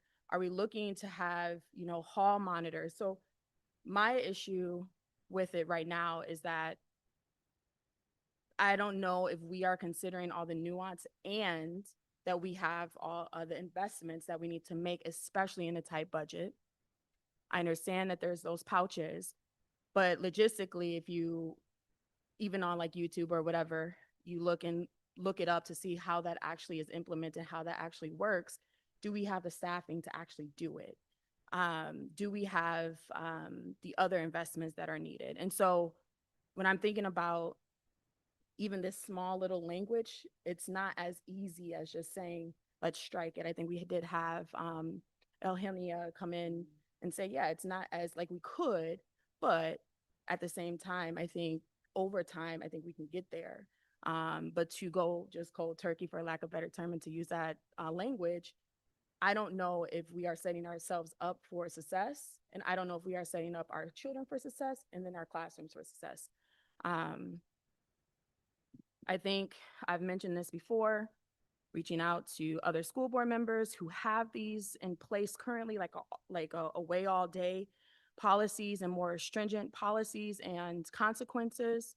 One of the biggest things that they said, and these are ones that have been in place for a while, was that it's less about the restrictions that are needed, but more about the questions around systems and designs of support for implementation. And so to me, I constantly go back to that point of what are we as a board then going to do to make sure that this is successful and we're not just writing a policy just to write a policy. And to some of the comments earlier, I do think it is important to get student voice in this. And honestly, I haven't heard many high schoolers actually come up. I haven't heard families.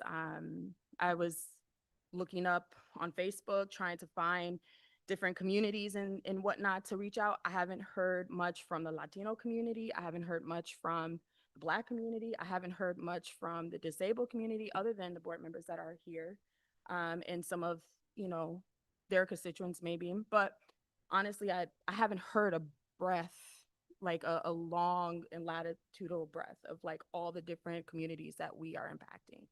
And so to me, it's important to also have that as we are thinking about what this actually means, especially when we do know that disproportionately a lot of our students who are marginalized are affected by discipline. And I am worried that by just having something as just blanket like this actually will harm our kids long term. And I'm also supportive of how do we teach tech hygiene? How do we teach our young people to use things in a safer manner? How do we teach them how to, enter the world? Because tech is not going away, no matter how much we try to limit. And I also think to the parent, and I know I'm going over a lot of time, but I also want to just get this out. I also think it's a parenting issue as well. We at the school level can't do everything. We also need other folks to come along. And so again, I haven't seen many parents outside of the group of parents that have been coming. I understand there's 200 kids, or sorry, 200 parents that are supporting this. At the same time, we have 26,000 students, which if they most of them probably have a parent or a guardian. That's a very small number that we're receiving responses from. So I would actually like to, have it more expansive in the responses. And over time, to your point, Vice President Moser felt them. To your point, having some kind of data that comes back and a requirement of data that has to come back for us so that we can monitor this over time. And so those are my comments. I will be voting no on this amendment. I think, could we get to a stronger one? Absolutely, but I don't want to set us up for failure. Thank you. All right, Board Member Mosner Feltham, then Board Member Saravo. I really appreciate all the concerns that you raised, Board Member Pearson. And fundamentally, the reason that I've proposed this amendment is because the policy as written codifies what high schools have been trying to do. And I know from my experience teaching in high schools, and I know from other people who are doing that class by class monitoring of the cell phone, which having cell phones wireless devices during passing periods would codify that it's not working. And so my efforts are to see if something else will work. Yeah. Board Member Saravo. I wanted to say that I'm actually in support of I'm in support of the language that's being suggested by Board Member Mosner Feltham.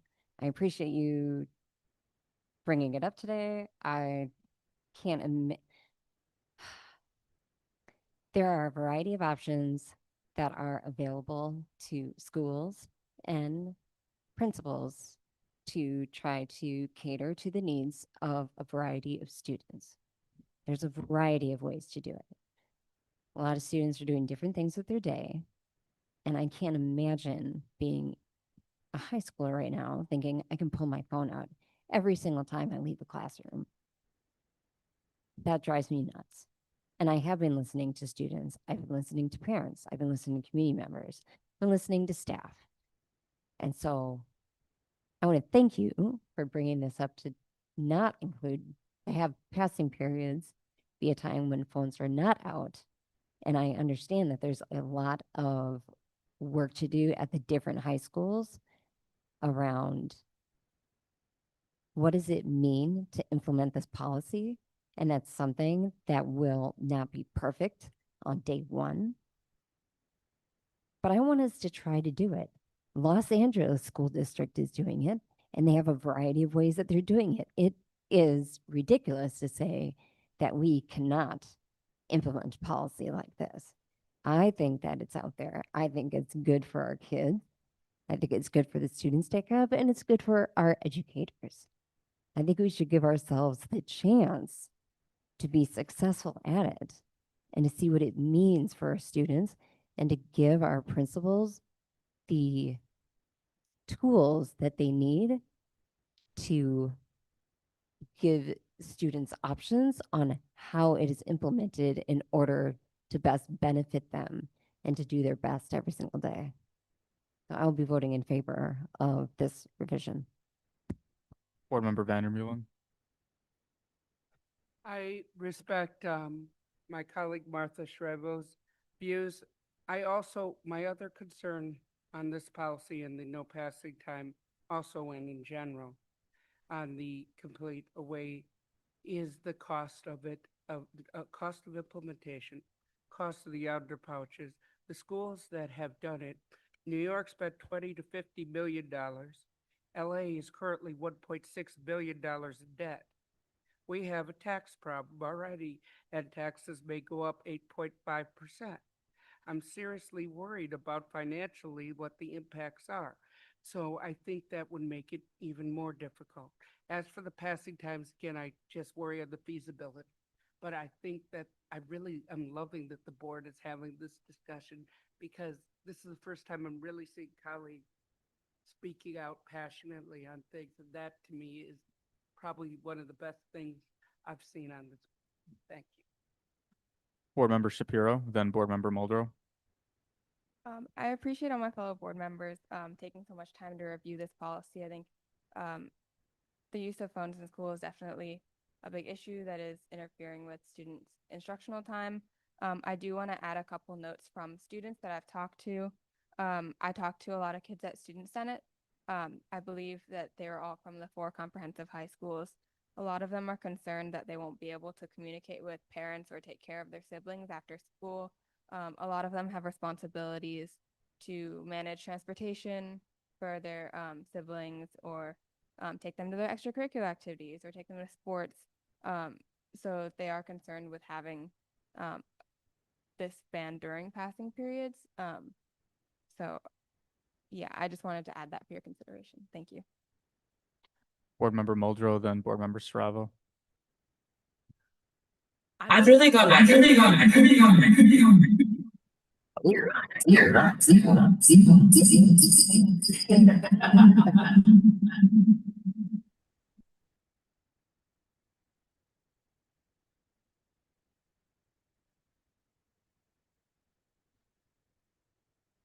really gone back and forth about whether or not we allow cell phones during passing times.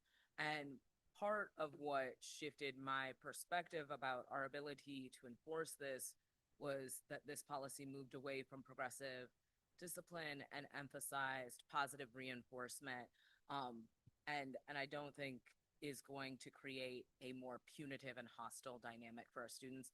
The other thing is, I actually think that having a system in which students are asked to navigate their devices,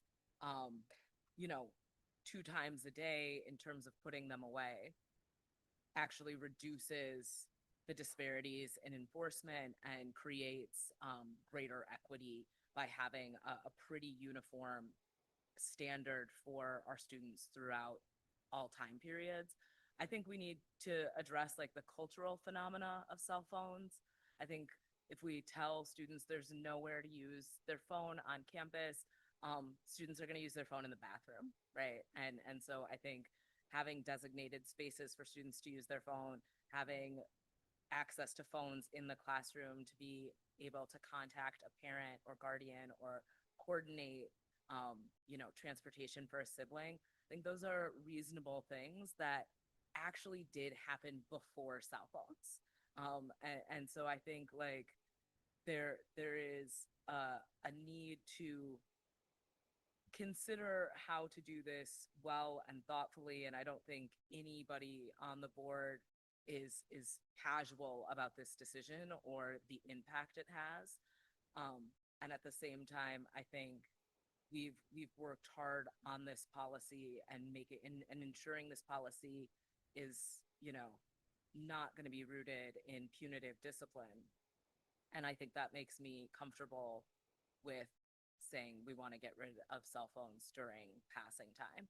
I think there's a lot of things we need to do to support that. And I appreciate that Board Member Mosner-Feltham in explaining this amendment spoke to the need to respect our educators as they navigate this and not try to do that part of the work.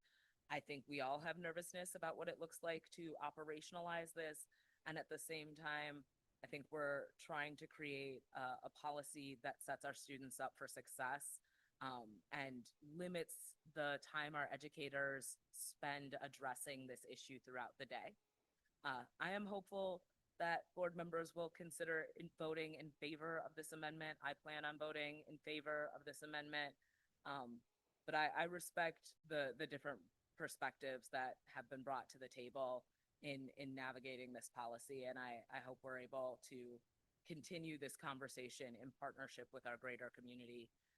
Board Member Shapiro, I really respect and appreciate your comments and the work that you've done to engage young people, because this is gonna have to be a collaborative commitment between our students and our staff. And I hope that part of what this policy does is create spaces for folks to navigate meaningful relationships with young people that allow for us to do this in a way that humanizes our students. Thank you, Board Member Saravo, then Board Member Pearson.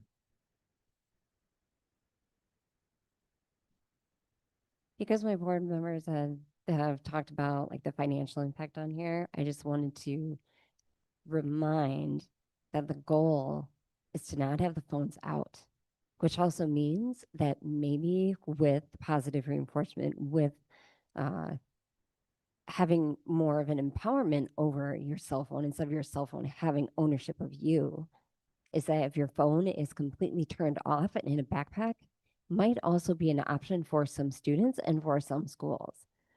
The goal is to not have it out. So there are different strategies people can use. I just want us to be aware that that one is free. That one doesn't cost anything. That's like owning of the expectations and students learning together and becoming more in control of their devices instead of their devices controlling them. Thank you, Board Member Pearson. I won't take much more time, but I also want to remind us also that when we're talking about wireless communication devices, we're not only talking about cell phones. We're talking about Apple Watches, as some of the folks that came up as public speakers tonight, and many of us in the audience have Apple Watches, who also is a wireless communication device. We're also talking about e-readers and other like laptop computers outside of the Chromebooks that are used for instruction. And so I just want to remind us that we're not only talking about cell phones, even though that has been the most highlighted piece of this policy. And of course, I've read the book and all those things. But we're also talking about more expansive, including your earbuds and stuff. So I just want to just put that in this space as well. And so we're saying that during passing time, where it's not just cell phones, it's no Apple Watches, it's no headphones, it's no other kind of wireless device that has some communication. So thank you. Okay, any further comments or discussion? Board Member Shapiro, your advisory vote? On this motion, right, correct?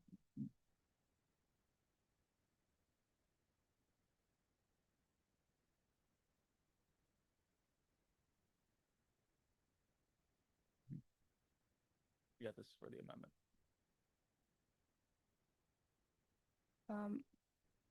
I will have to vote no on this amendment. All those in favor? Aye. Of the amendment.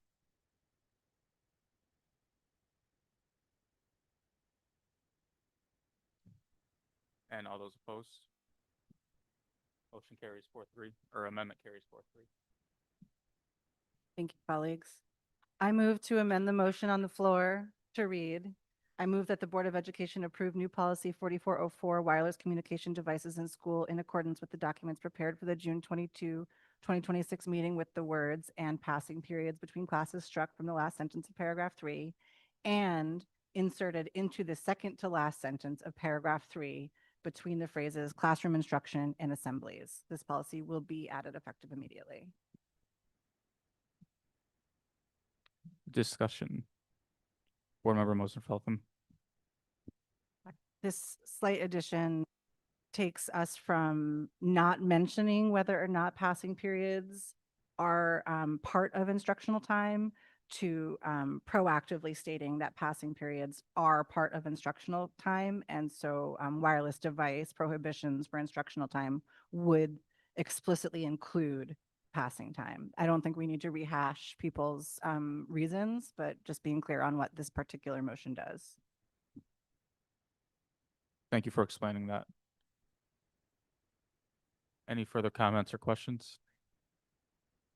Board Member Shapiro, your advisory vote? Aye. All those in favor? All those opposed? Amendment carries 4-3.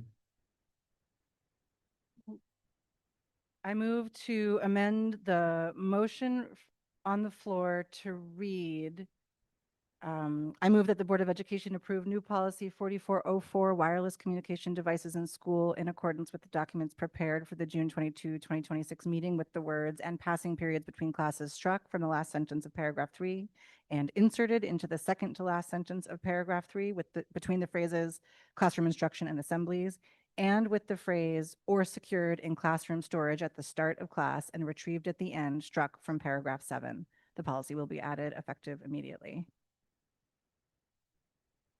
Board Member Moser Feltham. I want to talk about why I want to strike this in particular. When I think about what turned off, stored, and not accessible could mean, I think that even with the words "or secured in classroom storage," I think that without those words, it could turned off, stored, and inaccessible could still mean in the phone, home, in the classroom. But for schools that say, no, that's not what we're doing, we have a different process. Removing these words from the policy would offer flexibility for schools to figure out how that is, instead of insisting that the classroom has to be an acceptable location for phone storage. And so that is why I'm proposing this change. I do believe that even given this change, schools can say our policy on turned off, stored, and not accessible includes classroom storage, but not that it must include classroom storage. And so that is why I'm proposing this change. Thank you for that. Any board member questions or comments? Board Member Shapiro, your advisory vote. Aye. All those in favor? Aye. All those opposed?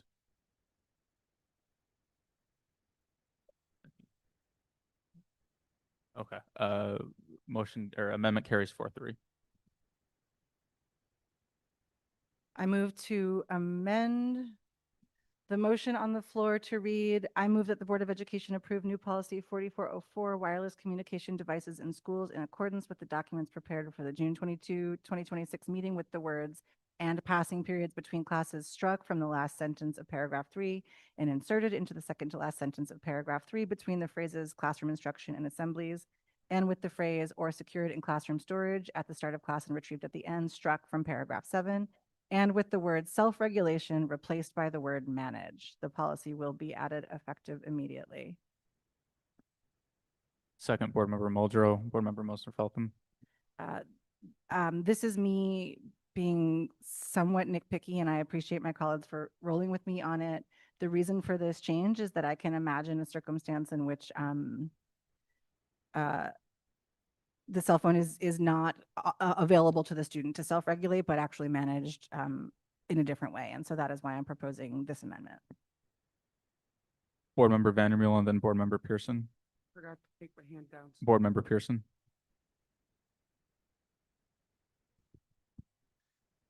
Thank you. Any further comments or discussion? Board Member Saravo. I wanted to say I support this change because I appreciate the specificity to be able to manage a device in the classroom as opposed to self-regulating it. So I appreciate the verbiage on this. Any further comments or discussion? Board Member Shapiro. Could you repeat the change just one more? Yep. Thank you. No problem. So let me find the exact spot. So in the implementation guidance, supportive redirection and digital citizenship, that first paragraph at the very end says, rather than relying solely on punitive exclusions, school staff will implement escalating tiers of support to help students self-regulate their device usage. And I'm proposing to strike the word "self-regulate" and replace it with "manage." And again, this is a nitpicky thing that I'm somewhat embarrassed to care about. And I appreciate you rolling with me on it. Got it. Okay. Board Member Shapiro, your advisory vote. Aye. All those in favor? Okay. All those opposed? Amendment carries 5-2. Last, I move to amend the motion on the floor to read, I move that the Board of Education approve new policy 4404, wireless communication devices in school, in accordance with the documents prepared for the June 22, 2026 meeting with the words "and passing periods between classes" struck from the last sentence of paragraph 3 and inserted into the second to last sentence of paragraph 3 between the phrases "classroom instruction and assemblies" and with the phrase "or secured in classroom storage at the start of class and retrieved at the end" struck from paragraph 7, and with the word "self-regulate" replaced with the word "manage," and with the paragraphs beginning "initial redirection," "low profile reset," and "classroom level intervention focus reset" struck. Second. Board Member Moser Feltham. Thank you. Thank you. I have proposed striking these 2 paragraphs under implementation guidance, not because I think that these are bad ways of intervening and redirecting students, but because I know that the decision-making and process development and operationalization of a policy like this into that level of specificity in the classroom requires school-based people to be in collaboration about how that will work. And interestingly, I think that this piece of my proposed changes is actually the one that I feel almost the most strongly about, because this level of specificity coming from the board, I think, is not appropriate for the classroom.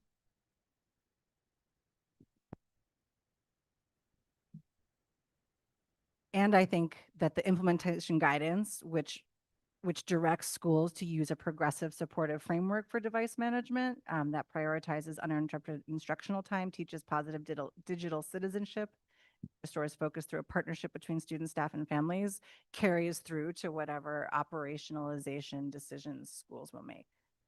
Board Member Muldrow.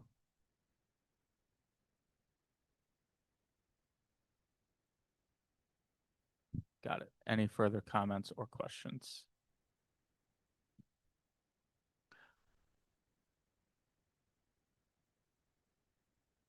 Board Member Shapiro, your advisory vote.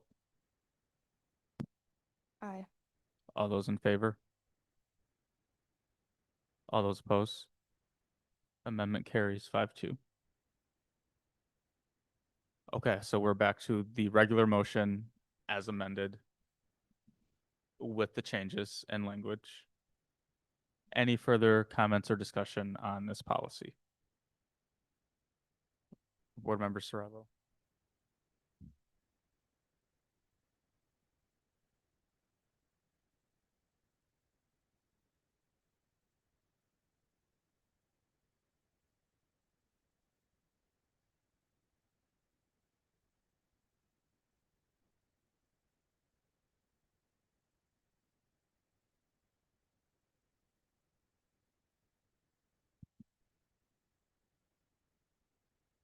Board Member Serravo. I had some motions I wanted to introduce as well, but should I do that after we finish, or do I just add them in here? Okay.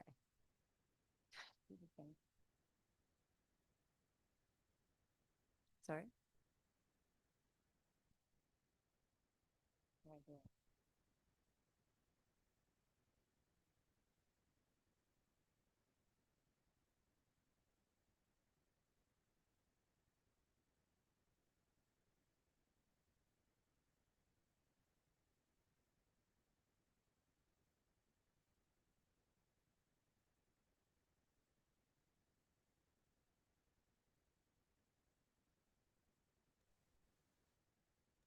Whole thing from the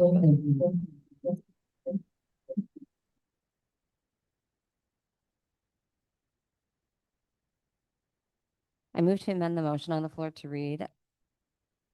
I move that the Board of Education approve new policy 4404, the wireless communication devices in schools, in accordance with the documents prepared in the June 22nd, 26 meeting with the words "and passing periods between," and passing periods between classes, struck from the last sentence of paragraph 3 and inserted into the second and last sentence of paragraph 3 between the phrases "classroom instruction and assemblies" and with the phrase "or secured in classroom storage" at the start of class and retrieved at the end, struck from paragraph 7, and with the word self-regulate, replaced with the word manage, and with the paragraphs beginning initial redirectional profile reset and classroom level intervention focused reset struck, and with the words turned off, replaced by the words powered down.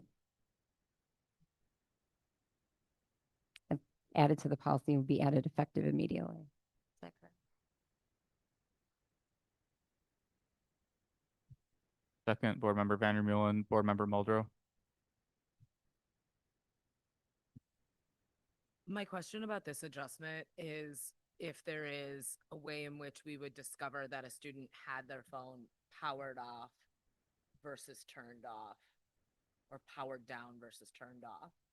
And then my other question is, for students, if the point is that the phone is away from the student throughout the day, then in terms of like just the ability of a student to have find my iPhone and be able to locate their device were it to be lost in a pouch,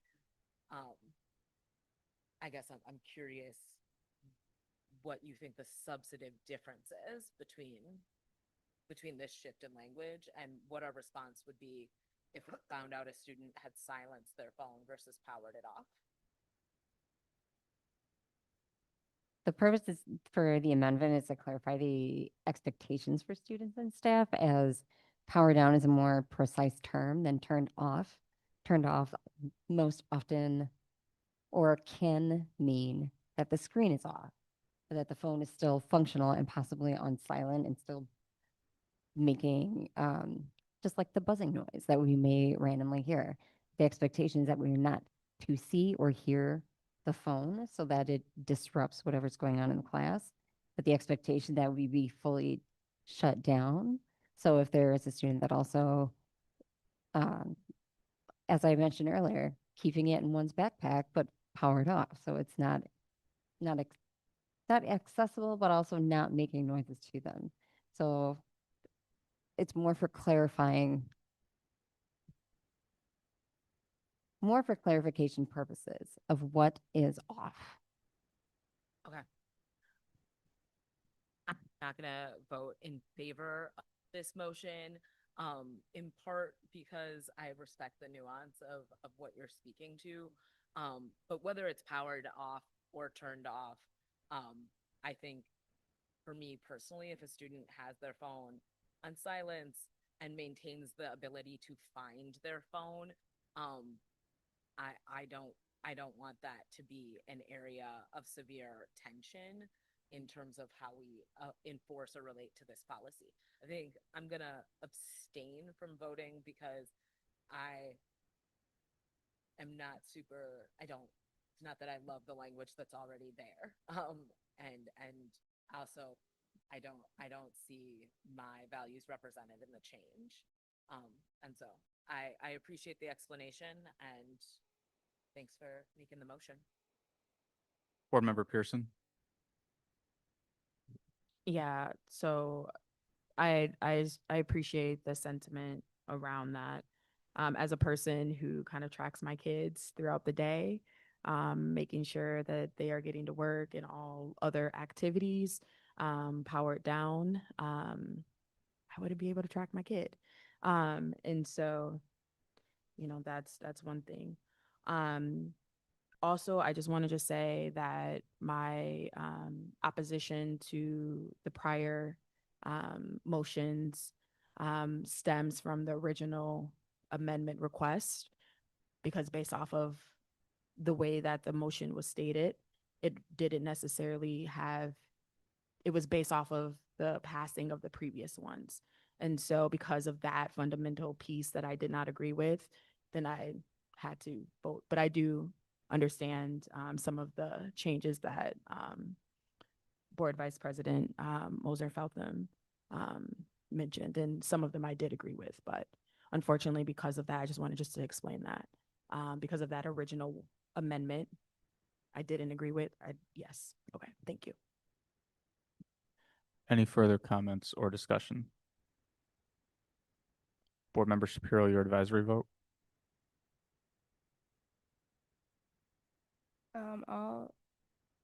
I'll have to vote no on this amendment. Okay. All those in favor?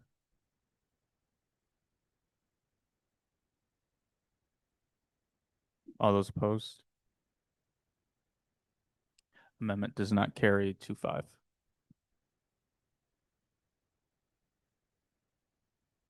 Okay. I move that the Board of Education approve new policy 4404 wireless communication devices in schools in accordance with documents prepared for the June 22nd, 2026 meeting.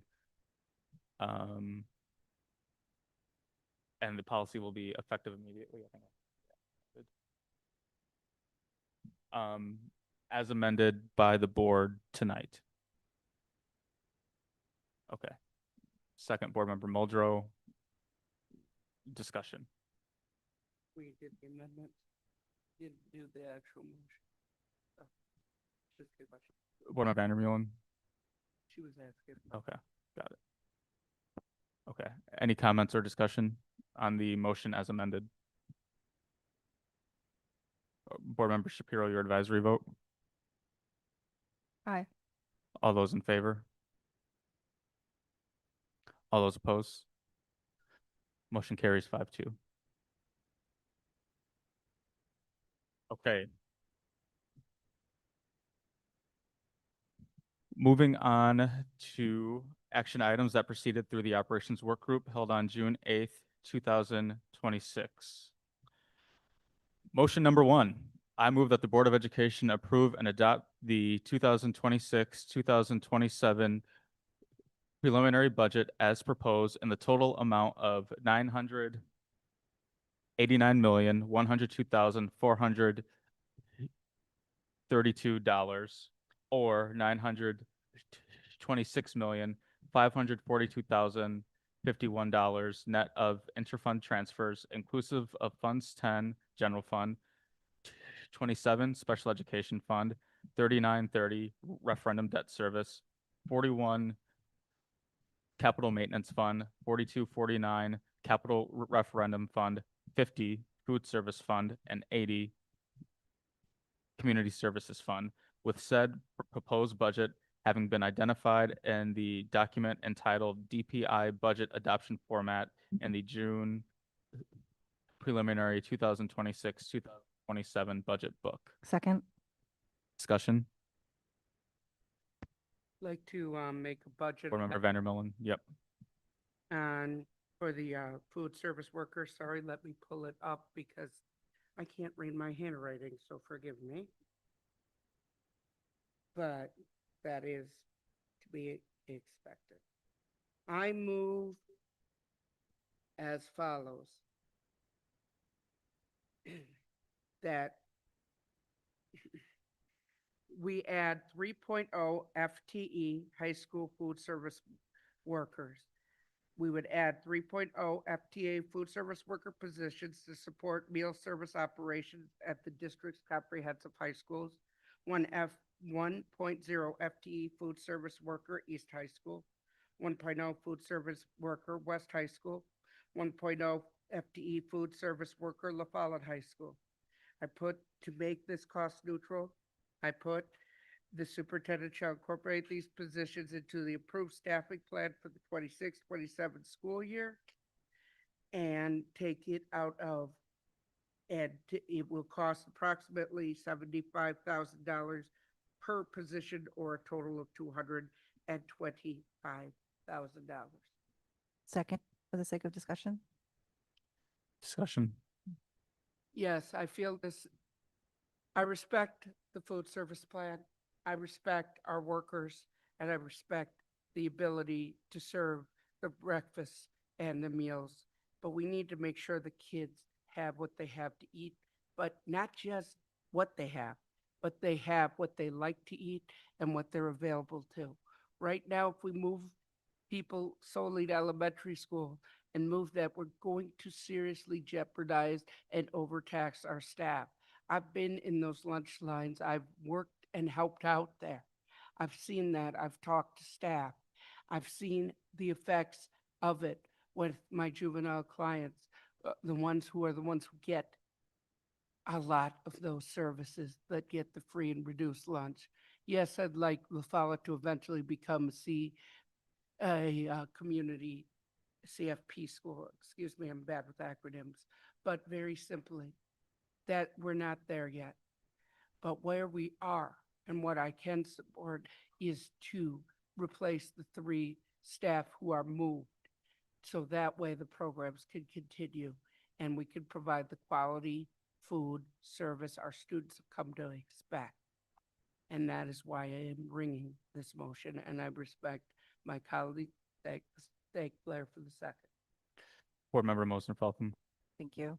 I will not be voting in favor of this amendment for a couple of, well, mostly because I have made it a principle not to make budget amendments based on specific schools. I think that's out of the scope of my role as a board member. And I appreciate the Ask Me workers who came and talked about what workers know.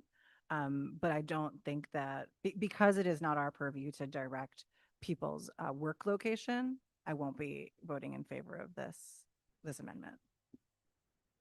Board Member Pearson. Yeah, thank you. So the amendment that is on the floor, how does that affect our overall budget? Because I know it's not within our preliminary budget. Are there budgetary impacts? Also, when we are making decisions such as this, and again, I don't think it's necessarily within the purview of the board to direct in that way. But when we are making decisions such as where we need to move folks, if we need to consolidate groupings of staff, like just thoughts behind those kind of, like what takes those kind of decisions. And I ask that because, I walk through the hallways and also watched some of our programming happen as it relates to like the Second Chance breakfast at La Follette. Talk to the staff, talk to former food service staff who are now in other positions, and folks who have moved on to be part of like grow your own programs, to be educators and kind of like move in different ways within the school community. And so I asked that just because knowing that there are some critical programming that happens around food service specifically for this question in certain schools and how that manifests when there is changes to that and what impact that has. So just one, the budgetary question.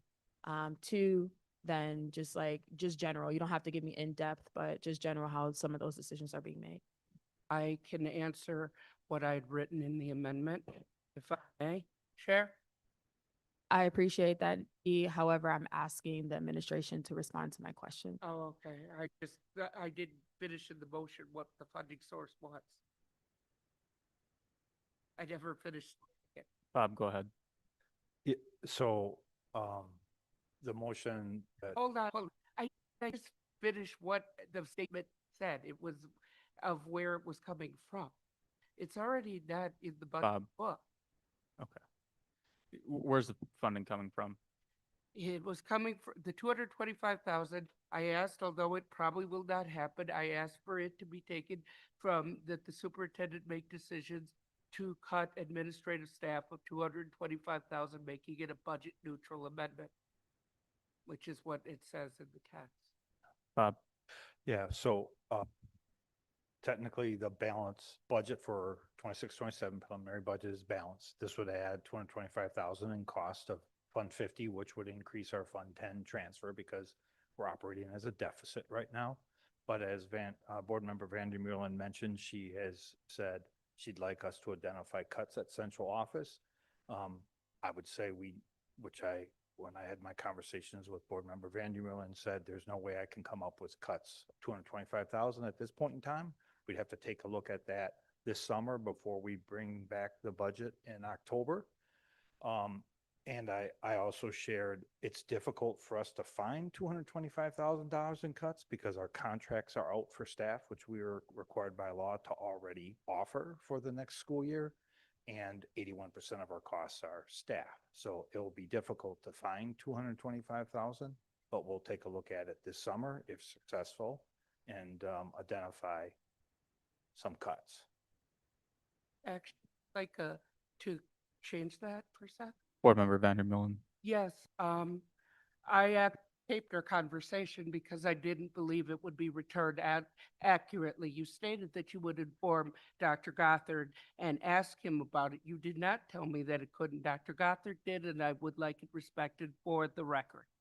I could play the tape if need be. Any Board Member Pearson? No, I was just going to call a point of order because my question was also the budgetary piece, but I also wanted to understand when we are making these kind of decisions, because we have seen some of this happen before, what generally happens when we are kind of making those decisions. So I did want Scott to respond to that as well.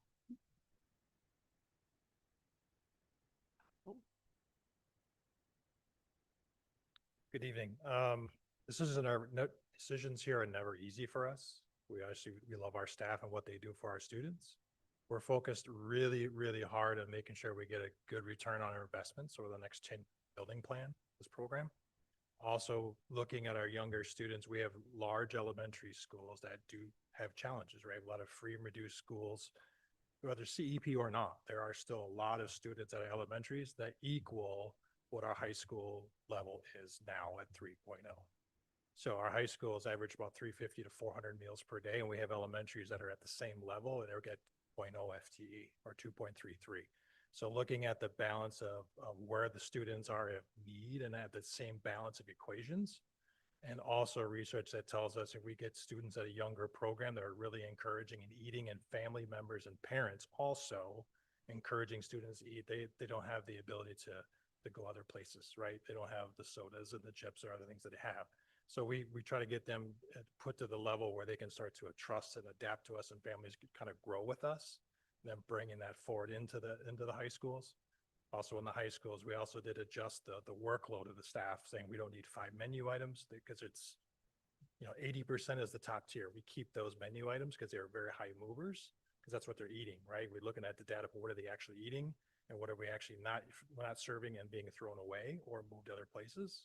So we looked at consolidating the menu using the data points that we see in point of sale, also allowing that workload to change a little bit. Also, we're not seeing the level of participation at our high schools as free and reduced meals, right? We have 700 students at La Follette with 25% of them actually using it. So it's not a access to food point. It's not a service food point for us. There's other options, right? They can go to Quick Trip or other places, which is nearby, because they can do it with their friends, right? Students, high school students tend to have some money in their pockets. They find ways, they work. So they use that to kind of get what they want from other conveniences. I appreciate that answer. When I was just shadowing, that line was super long. And I think the whole lunch period, that line was still long. And so I wonder, and I think this has been a question for us, at least since I've been on the board, is how do we increase participation amongst not just our high schoolers, just like across the board? And I think now that we don't have access to, if folks are signing up for free and reduced lunch, like I think it is incumbent on us as a district to make sure that we're doing the work as much as possible to ensure that folks are signing up, because those lines weren't short. When I was at West, those lines weren't short. So I don't think it's necessarily a question all the time about participation. It's maybe the participation based off of who is actually signing up and not necessarily like who is actually eating and not eating. The other question I just had is like when we are deciding about like decisions around when we do have to make some movement around just custodial, like all of the building services. And I know we're talking about food service. If we're moving someone from one school to another school, are those placements usually just done by your team, or do we ask? Because there was a comment about the staff person, the food service person who, she was replaced or she was placed into somewhere that was very far for her to be able to get to. And so are we considering where they would like to be placed, or is it something that we are doing just placing them? So Yeah, when the decision was made to reallocate, we followed the union's process of seniority base, got the decision where they needed to go. We also advertised, there are different positions we can encourage you to go to, which some of them were promotions, because this is the motion that was there and they were open. So we did follow the union kind of handbook work and collectively with them of here's the process that should be followed. And then unfortunately, less senior folks don't have the opportunity to do that via the process that happens. and then just my last is say this motion fails and to amend the budget and the budget passes, say we see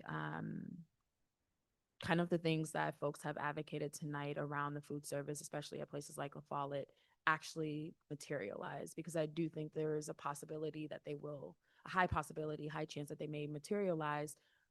Will we reassess and come back and then do what we need to do with Fidelity, or do, because once funding leaves, it's very hard to put funding back. I think we all know that. Once positions leave, it's difficult to put them back. And so I just asked that question, if we are seeing those movements and those things do come to pass, are we willing and committed to making sure we correct that? Yeah, we're always assessing the program. Like, we're always trying to find the maximum means where we have to go for our students. That's our first priority. As we start to see the growth patterns of things that have to change, we'll change them. We'll do the advocacy for it. Like we're talking about long lines. We're already looking about, we've heard that very clear. I saw them in person, but there's also physical changes to the line that can take effect that don't involve staffing to do that. So changing longer cords, changing the setup pieces. It's not just an employee piece, but it's also a physical point. That's where we're looking to change some of those things as well. Thank you for that. And thank you to all the staff that came and advocated. Yeah, Dr. Gothard. Thank you, Board President Castro and Board Member Pearson, members of the board community. I don't know how closely our community has been following this, and many times it, either it's public comments or perhaps even what's written in the newspapers, but I want to make sure that this is clearly heard by all. I inherited a food services program that had a 10-year plan to get us to break even. So we are near $3 million already subsidizing this year, transferring from general funds to Fund 50. I hear the great things that people want: scratch cooking, new equipment, great menu items. I want that too. I absolutely do. But in the food programs that I have been in charge of in the past, they have incurred huge fund balances that can be invested into the future. And it's because participation is up in order for those funds to come in. We are upside down at MMSD. We truly are. What Scott is trying to do is he's trying to accelerate our repayment, our subsidizing of that $3 million by strategically placing staff where we can increase participation. So I just think it's really important that everyone knows that we are already $2.7 million, in the deficit as we begin this year. Thank you. Any further board member comments or questions? Board Member Saravo. Thank you, Chair, or President Castro. I just wanted to add in on this conversation because I really appreciate all the connections that AFSCME has really been making with different board members, and they have making sure that this conversation is well-rounded so we understand what's going on, all the different complexities, Dr. Gothard, that you're talking about of what's coming in with it. The thing that I worry about is it feels very reactive. But what are we doing to also to change things around at the same time? I get the reason of why it's reactive, but also I don't see it fully being also solving the issue of the thing that we keep hearing from students is more like long line. I don't see that being I'm not sure if all the troubleshooting has been at the table yet, but I see solutions being sought for. And so that's what I'm seeing. I don't think that what's on the floor right now is the directly solution. I just don't know what is yet. And I'm still questioning what that is. Respectfully, Board Member Sarabo, President Castro, board members, Executive Director Chiak has been at our Operation Work Group meeting at least 3 times, sharing the strategies that he is using with his team to increase participation. He's talking, in fact, I think principals even came, perhaps one, I might be mistaken. I'm in a few of those meetings as well. But there are many strategies that are underway to try to increase participation by strategy. You know, how can lunch lines serve more? How can it be more efficient? How can we add staff? How can we, you know, make sure that we're getting as many students through in the time allotted so that they can participate? I think when we talk about high school, it's just a different. And if we want our success to be based on participation in high school, we've got some fundamental changes that we have to discuss. We're not ready to do that tonight, but with our students having an hour and there being one lunch period and there being many options, participation right now is very difficult. As Executive Director Chiak mentioned, students who qualify for free and reduced price meals, 25% of them participate in our lunch program and 23.5% participate in breakfast. I mean, that's not a very high number. And there's many reasons for that. And I think that, you know, we're not going to solve that as part of this, but we have to make sure that we can put staff where we believe the participation can increase.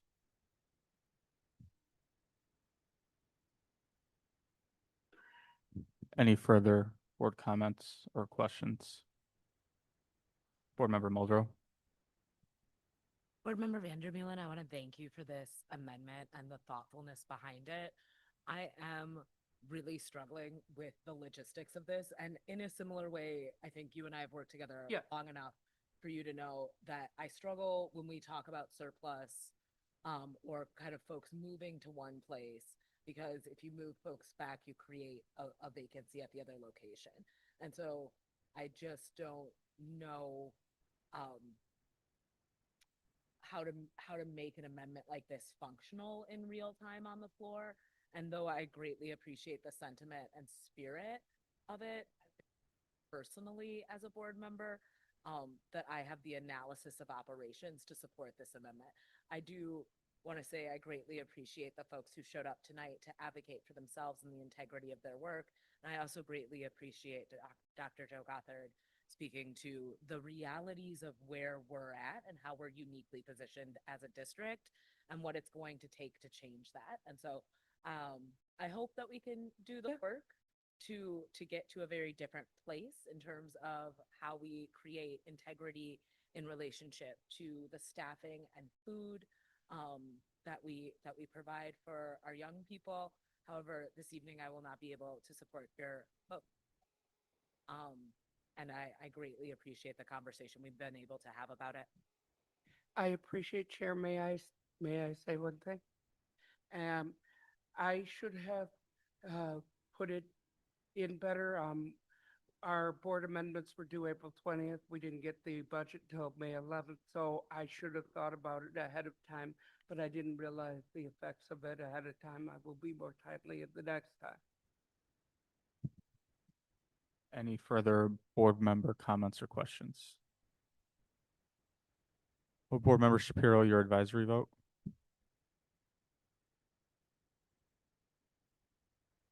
I abstained from this vote. Oh, go ahead. What? I'm sorry. I abstain. Got it. All those in favor?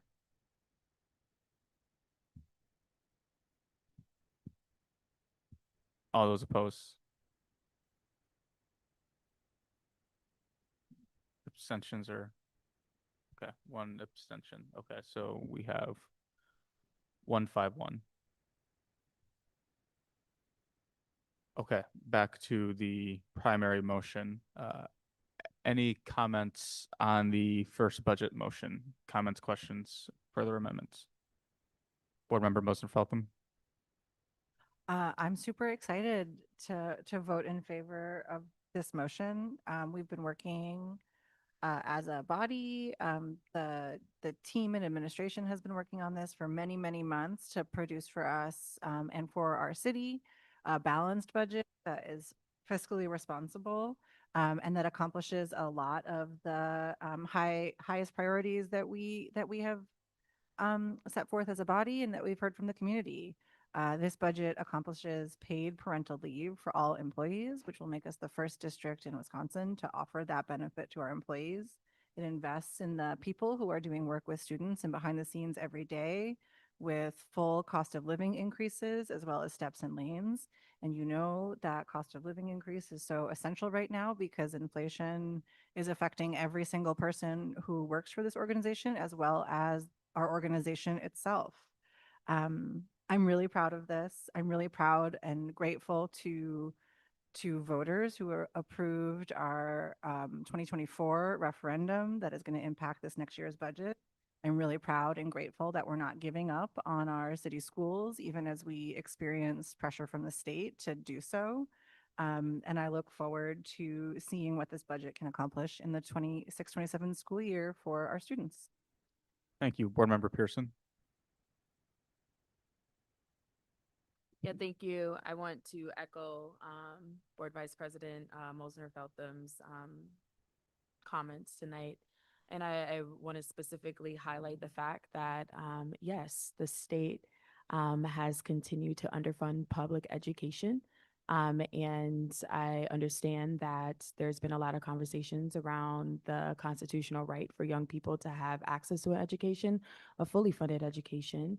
And I 100% agree. And so I'm proud of the work that we've done, the investments that we have made and the investments that we will continue to make.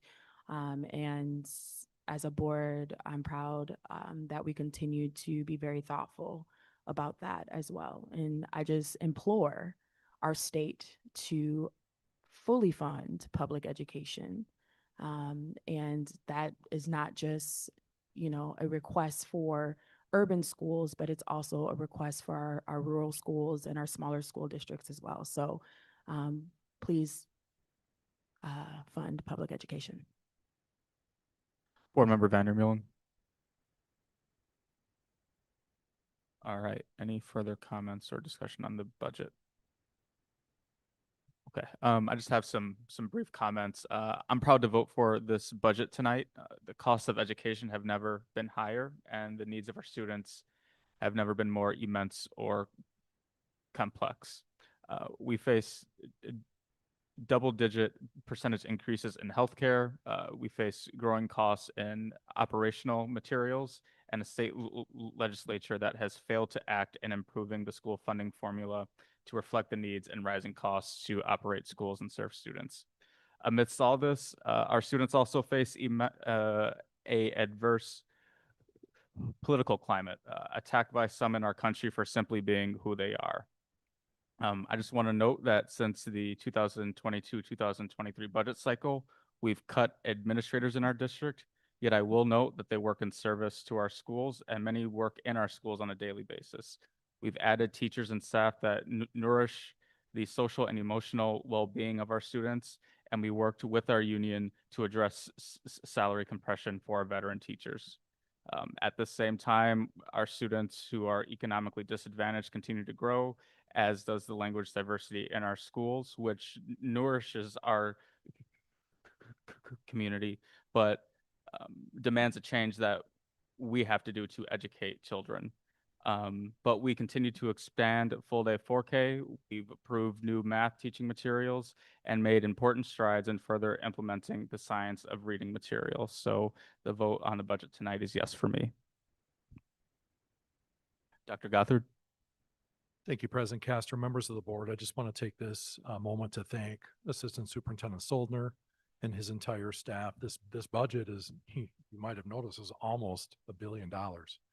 Now, I do want to add that much of that is due to the incredible draw of funds that we are receiving for our buildings that are going up. So that definitely moved it even closer, inched it closer to that $1 billion amount. But clearly a high mark for the Madison Metropolitan School District, without a doubt.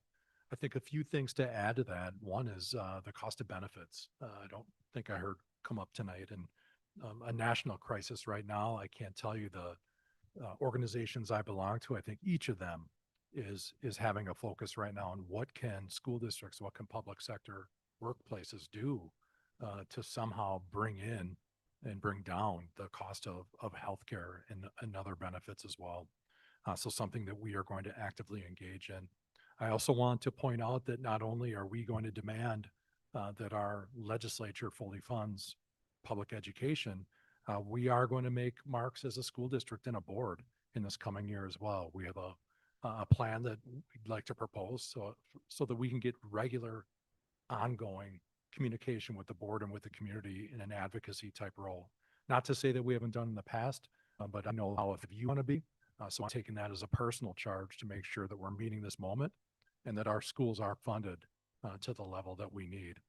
And lastly, when you hear the great things that we're doing and the great work that we're doing, and yes, there are always going to be challenges, this is not the time for us to think about a non-investment or a flat investment in the Madison Metropolitan School District. We have a great vision for this district, whether it's MMSD Excellence Together or Building for the Future. We know where we want to be in the future as a school district, and it's going to require all of us to work together in that way. So lastly, I want to thank our community. I've heard from many of you about your ongoing support, but also your, the hesitation that you have or the worry that you have about the future. Know that that lives with me in terms of how we have to make sure that we are not just relying on 90% of our shared costs coming from property taxes. We can do better than that. I know we can. And we're going to need everybody to advocate in that way. So again, Assistant Superintendent Soldner, your staff, board members, getting us to this preliminary budget. I'm very grateful for all of your work. Any further comments or discussion? Board Member Vandermeulen.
Any further comments or discussion? Okay, Board Member Shapiro, your advisory vote. Aye. All those in favor? All those opposed? Motion. I'm voting yes. Okay. That was part of the yes. Okay. All those opposed? Okay, motion carries 7-0. Yes. Oh, good. Okay. Motion number 2, motion on proposed preliminary budget tax levy. I move that the Board of Education approve the preliminary tax levies by fund with the said levy of approvals being 1, for the purpose of enabling short-term borrowing by the district during the 2026-2027 fiscal year, and 2, subject to modifications by the board prior to November 1, 2026, in conjunction with certifying the final levy amounts based upon the then current status of the 2026-2027 school district budget, considering such alterations and amendments as may be made prior to the levy certification. Fund 10 General Fund, $853,515. Fund 3930 referendum approved service, $39,797,262. Fund 41 capital expansion fund, $7 million. Fund 80 community services fund, $20,595,653. Total tax levy, $519,246,430. Second. Any board member comments or discussion? Board Member Shapiro, your advisory vote. Aye. All those in favor? All right. Motion carries 7-0.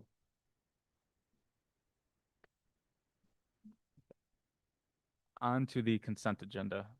Oh, wait, no, I'm sorry. On to provision, on to 9.2. I move that the Board of Education continue with the current 17 community eligibility provision CEP schools, which include East Feeder Pattern, Lakeview, Mendota, Blackhawk, Lindbergh, Sandburg, Hawthorne, and Sherman.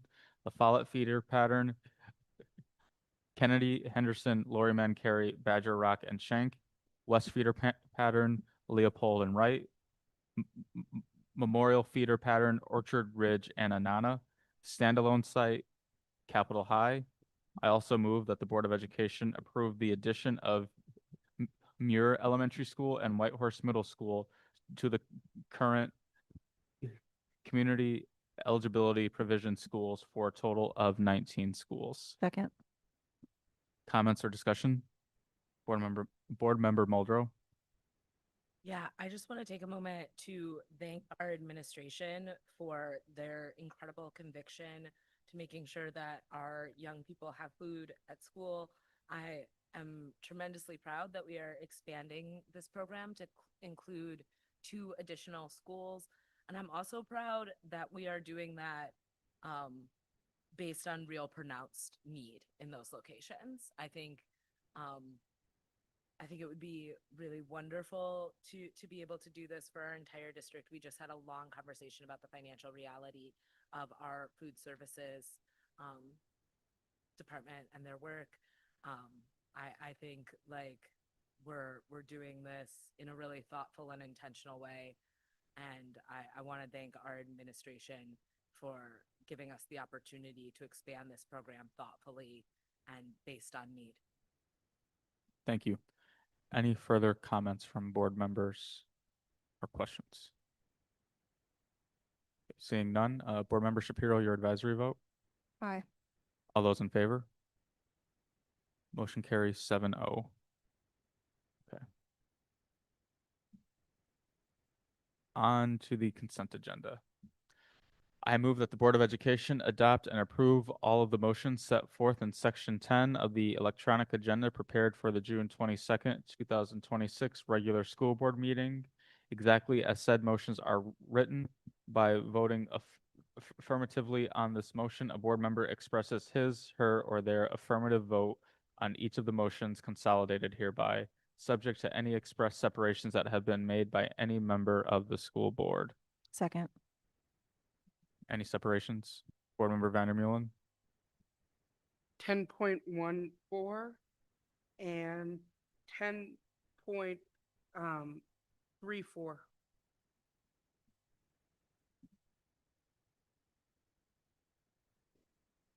Any further separations? Board Member Saravo? 10.5, 10.18, Okay. and 10.22. 10.22. Okay. Board Member Pearson? I just have one, 10.26. Okay. So those are the separations. Board Member Shapiro, your advisory vote? Aye. All those in favor? Aye. Okay, so let's start with 10.5.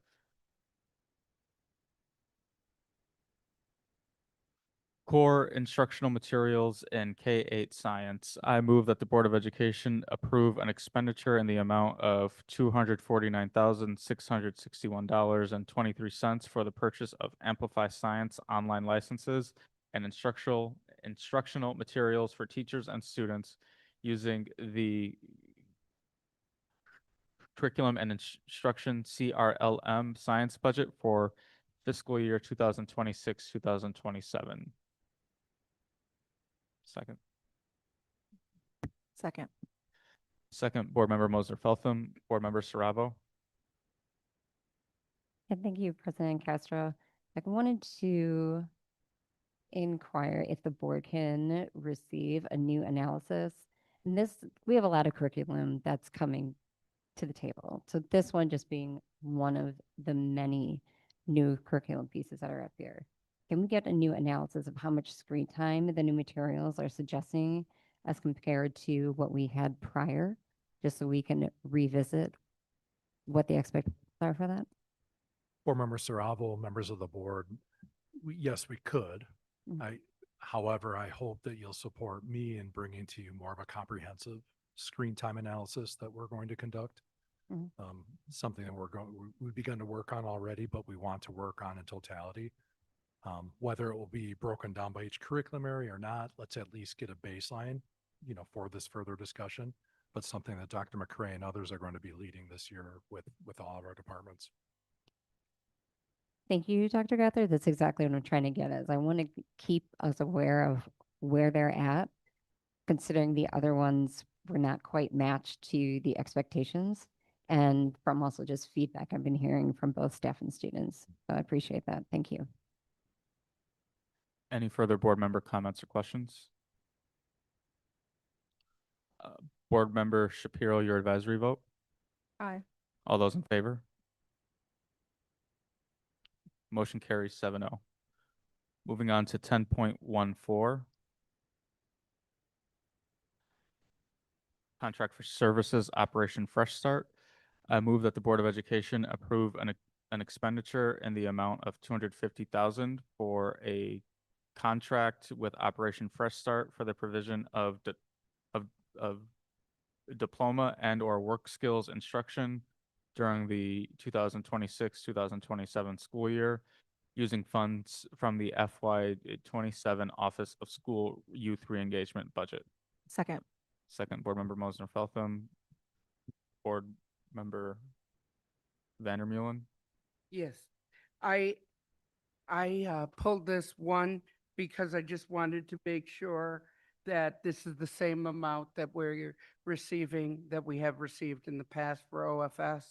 And the second reason I pulled it is because of the fact that that program, I think, does so much for our high school students who learn in a different, more kinesthetic manner. And I really always thank them and pull this out every time.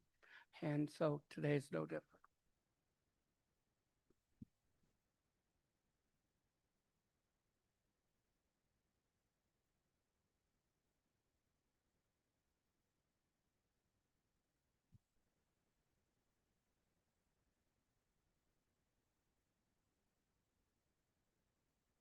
I did.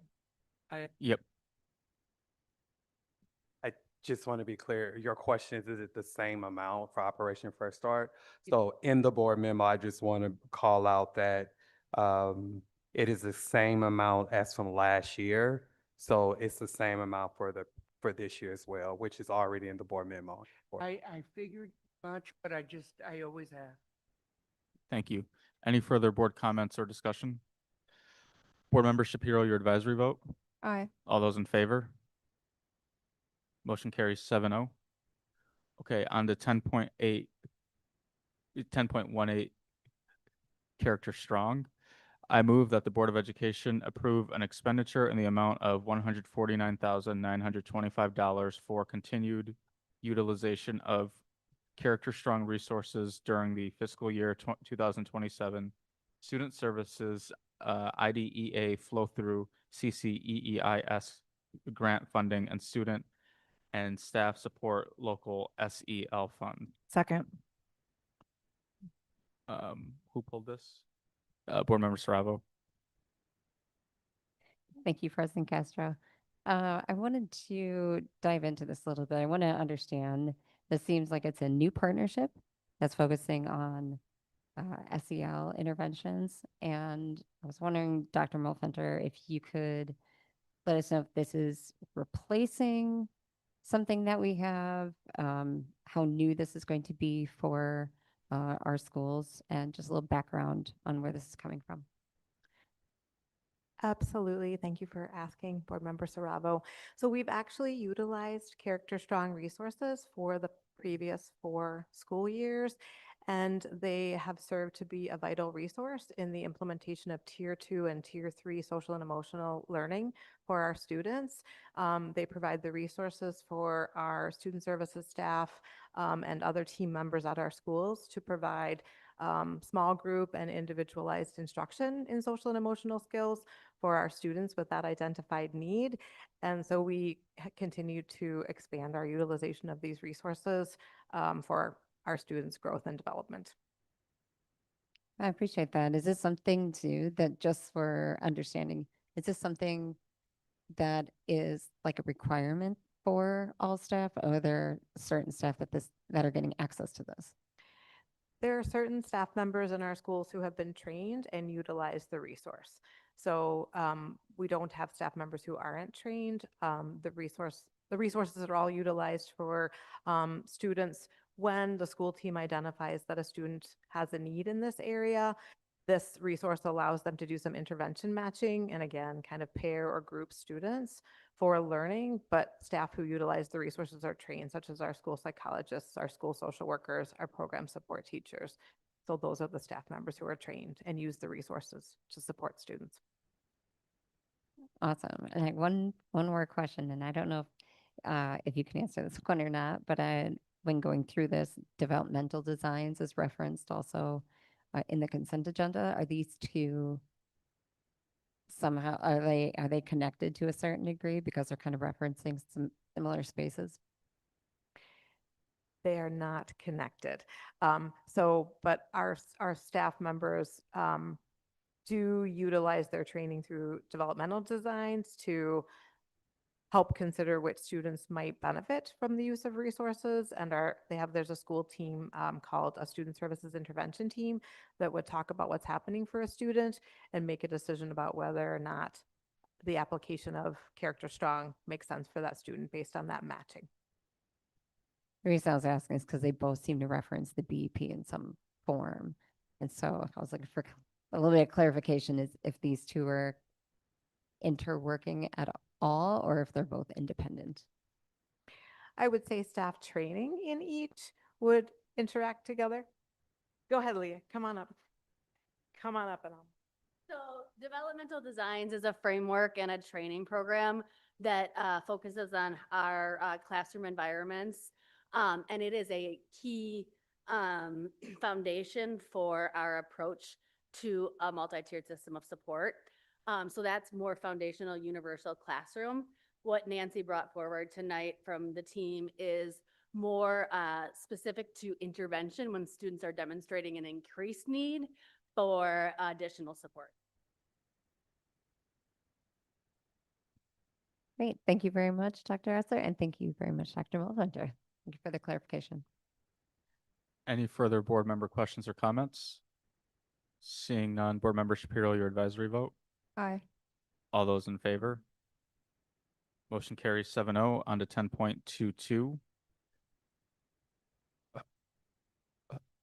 Horizon High School 2026-27. I move that the Board of Education approve an expenditure of up to $160,000 for student tuition at Horizon High School for the 2026-27 and summer school 2026 and 2027 using student and staff support general operating budget and student services IDEA grant funds. Second. Discussion. Board Member Saravo. I should have pulled this when I had the two ladies up here who were at the Horizon High School with me. I wanted to pull this one because I really appreciate Horizon for the work that it does and the intentionality behind the reasons that the students are there. There were 4 graduates from there this year. Dr. Molfenter and Dr. Esther were both there at the graduation this year, and I really appreciate you guys being there as well and being there in company with all the families and the teachers and the students. The stories that come out during those times are really, it's powerful to be in such a small room with such a big impact. And so I just wanted to highlight this program. Thank you so much. Any further comments or discussion? Board Member Shapiro, your advisory vote? Aye. All those in favor? Motion carries 6-0. Moving on to 10.26, J1 Visa Sponsorship Services. I move that the Board of Education approve the contract in the amount of $105,153 for services for cultural vistas for recruitment and screening of international bilingual teachers for up to 15 additional teachers using funds from the fiscal year 2027 Human Resources Recruiting Budget. Second. Discussion? Yeah, I pulled this one. I just had just a really quick question. It's more so because we've approved this contract now for some years. We understand the current climate that we are in currently in our country. And I just want to just make sure that we're still able to possibly continue this partnership because it is a medium intensity partnership, but also that we're still able to recruit people.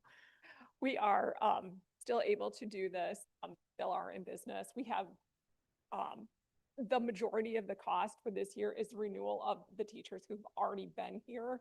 And so we are looking maybe at, it says up to 15. Right now we have 2 who have been recruited by Cultural Vista.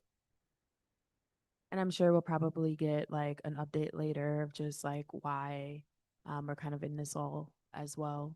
Because I just was looking at the contracts previously and it's been pretty the same, just cost to continue kind of. Thank you. That's it. Any further comments or discussion? Board Member Shapiro, your advisory vote? Aye. All those in favor? All those in favor? Board Member Vandermeulen? Motion carries 6-0. Sorry. All right, on to the last one, 10.34. I move that the Board of Education approve the contract for professional leadership coaching and executive advisory services with Dr. Francis Gibson of Team Kid LLC in the amount not to exceed $134,800 funded through the Office of Schools and Learning. Second. Board Member Vandermeulen? I pulled this because I know it's a newer partnership, but just wanted additional info. If we could just hear a little more on it, it'd be great. Dr. McCray? Can you more information? What was that? Just why did we choose who we chose at it and on leadership? What makes this one unique compared to other ones, and why is this the best? Yeah. for- So thank you for that. So we met, myself and Dr. Stanford with another vendor to request the support to provide some high intense support for the Office of School and Leadership. One of the reasons that we went with this particular one, because the majority of the work, this individual will be on site to give that kind of hand-in-hand support versus virtual, working with a number of different stakeholders. And so that was one of the reasons why we decided to go with this particular vendor versus the other. And was the cost relatively the same on all? Yes, they were. That's all I needed to know. Thank you. Any further board comments or discussion? Board Member Shapiro, your advisory vote? Aye. All those in favor? All those opposed? Motion carries 6-1. Okay, on to other reports to the board. 13.1 Student Senate, Board Member Shapiro. Thank you, Board President Castro. Student Senate met on June 3rd for one last meeting this year. We reviewed our progress in our 2 committees. We had student wellness, which successfully executed 2 mental health fairs at West High School and Badger Rock Middle School in May for Mental Health Awareness Month. They both went very well, and I'm excited and hope to see them continue next year. Our other committee Education equity had very meaningful discussions around diversity and equity in AP and honors classes. And I believe they hope to have a few panels next year at high schools, assuming that committee does stay education equity, because it does change each year. Both committees hope to continue their work next year. Claire, who's the current president of Student Senate, she's also the previous board rep, and I are gonna plan the calendar for the next Student Senate year, and I plan to support that at our next. Thank you so much. 13.2, Madison School and Community Recreation Advisory Committee. Well, today is a big day for MSCR. MSCR kicked off summer camps and youth programs at 33 sites, welcoming nearly 3,000 young people to their MSCR summer today. To get ready for these programs, over 600 summer staff, many of whom are MMSD students and graduates, completed a full week of training last week on topics like health and safety, behavior management, program planning, and youth developmental stages, along with the required fun and games. Finally, after nearly 18 months of work, the new cabins at the Madison School Forest are complete, just in time for summer camp. MSCR will host a celebration unveiling the new cabins in September. Thank you. Okay, moving on to the Citizens Ad Hoc Committee relative to renaming Lindbergh Elementary School. The Citizens Ad Hoc Committee relative to renaming Lindbergh Elementary had their first meeting the week of June 15th, 2026. During their first meeting, the committee had a general orientation and onboarding to the renaming process. They reviewed Board Policy 6700 and started to review the initial proposals and public comments that have been submitted. 52 names have been advanced to the evaluation phase for committee members to review. The Citizens Ad Hoc Committee relative to renaming Lindbergh Elementary will continue to meet weekly, and their next scheduled meeting is on June 23rd, 2026. Board Member Nichols. Yes, for the Citizens Ad Hoc Committee relative to renaming Albion Elementary School, they had their first meeting the week of June 15th. During their first meeting, the committee had a general orientation and onboarding to the renaming process. They reviewed Board Policy 6700 and started to review the initial proposals and public comments that have been submitted thus far. The committee was also assigned to review the first batch of 20 proposed names before their next meeting. 56 names have advanced to the evaluation phase, which will be reviewed by the committee members. The Citizen Ad Hoc Committee relative to renaming Albion Elementary will continue to meet weekly, and their next scheduled meeting is on June 24th. Thank you. Board Member Moser-Feltham. The Board of Education will vote on establishing the Citizens Ad Hoc Committee relative to renaming Chavez Elementary this evening, June 22nd, 2026. The window for submitting public comments for Chavez Elementary closes on June 29th, 2026. Once the committee has been established, they will plan to start their committee meetings the week of June 29th, 2026. The Policy Committee, Board Member Muldrow and Board Member Nichols.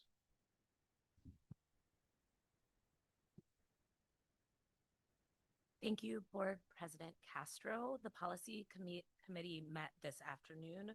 We established that our next meeting will be on July 9th.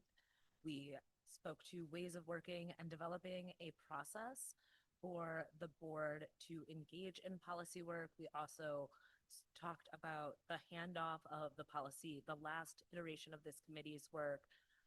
We are planning to discuss some of what the policy priorities will be with the board throughout the year, but also this coming Thursday at our retreat. Thank you. 13.7, the Board Governance Committee did not meet.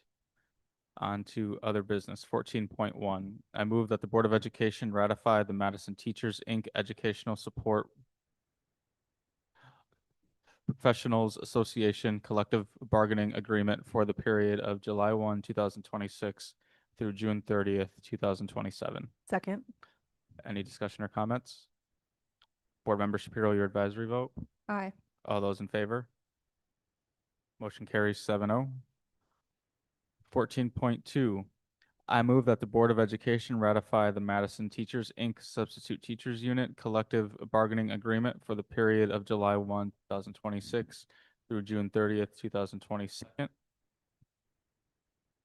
Or, through June 30th, 2027. Second. Board membership, or any discussion or comments? Board Member Shapiro, your advisory vote? Aye. All those in favor? Motion carries 7-0.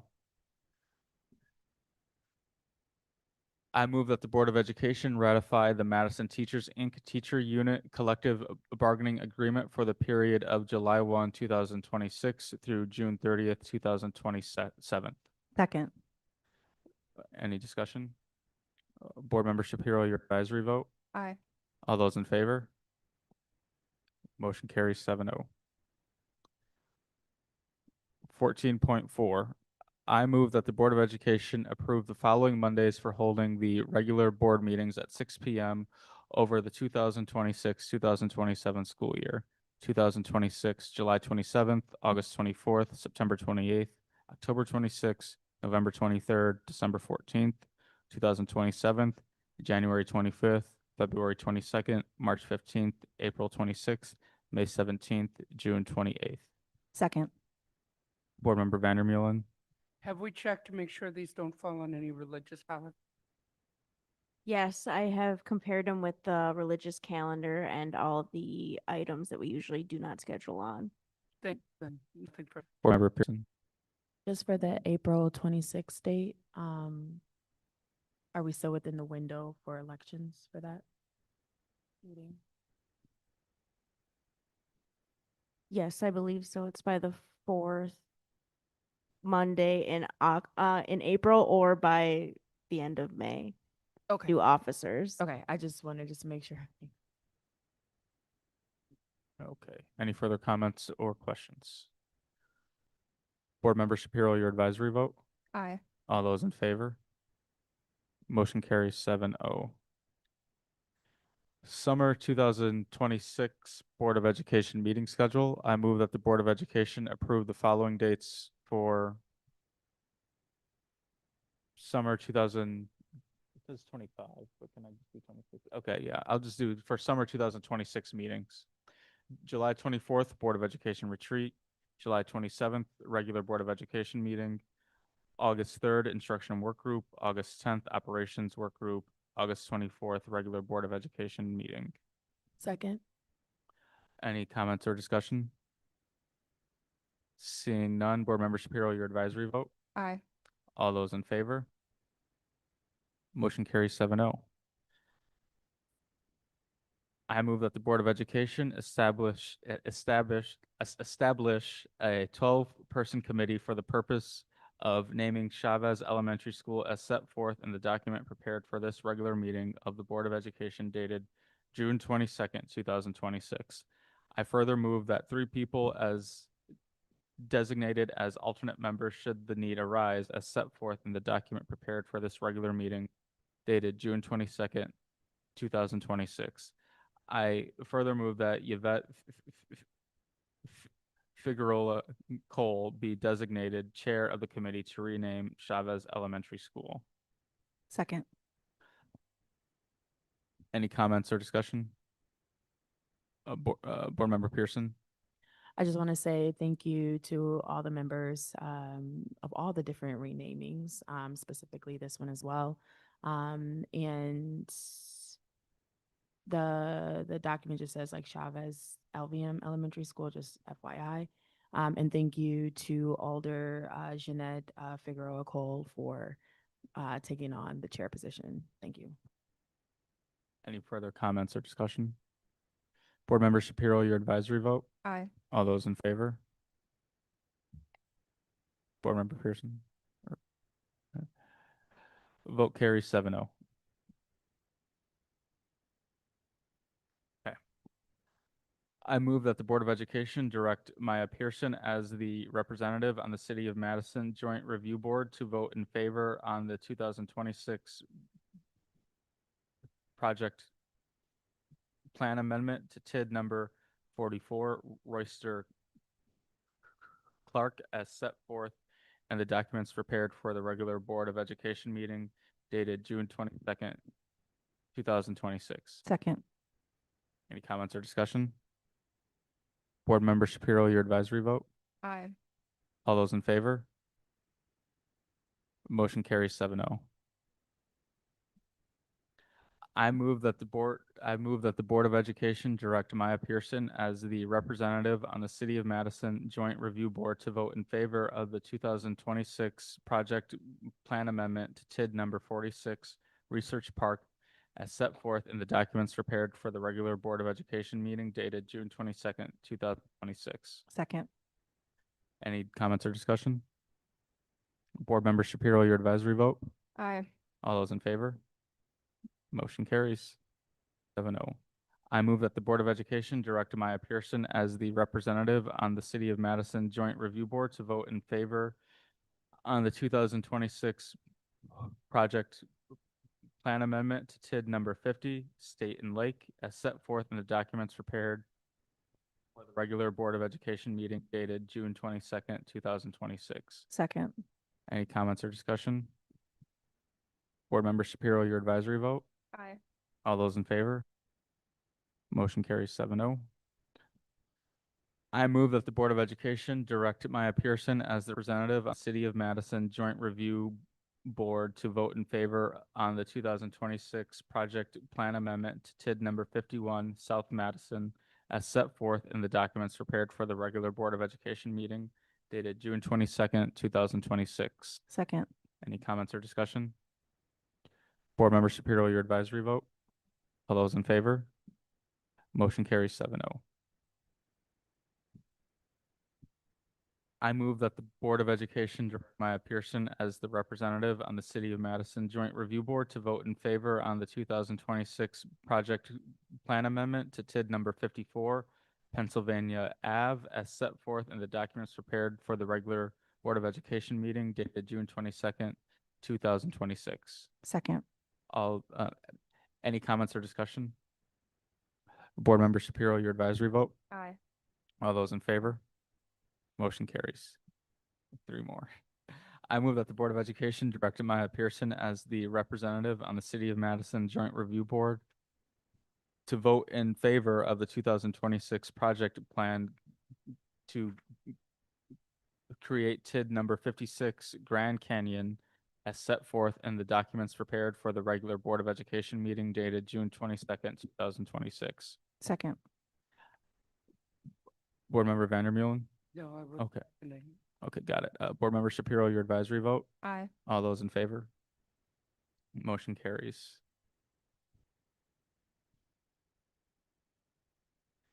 I move that the Board of Education direct Maya Pearson as the representative on the City of Madison Joint Review Board to vote in favor of 2026 project plan creation TID number 57 Medical Circle as set forth in the documents prepared for the regular Board of Education meeting dated June 22nd, 2026. Second. Board Member Shapiro, your advisory vote. Aye. All those in favor? Motion carries 7-0. I move that the Board of Education direct Maya Pearson as the representative on the City of Fitchburg Joint Review Board to vote in favor of items number 6C, the amendment permitting certain expenditures to be made within a 1/2 mile radius of TID number 10 for bus rapid transit in the Madison Metropolitan School District as set forth in the documents prepared for the regular Board of Education meeting dated June 22nd, 2026. Second. Comments or discussion? Board Member Shapiro, your advisory vote. Aye. All those in favor? Motion carries 7-0. No old and new business. Can I get a motion to adjourn? Second. Board Member Shapiro, your advisory vote. Aye. All those in favor?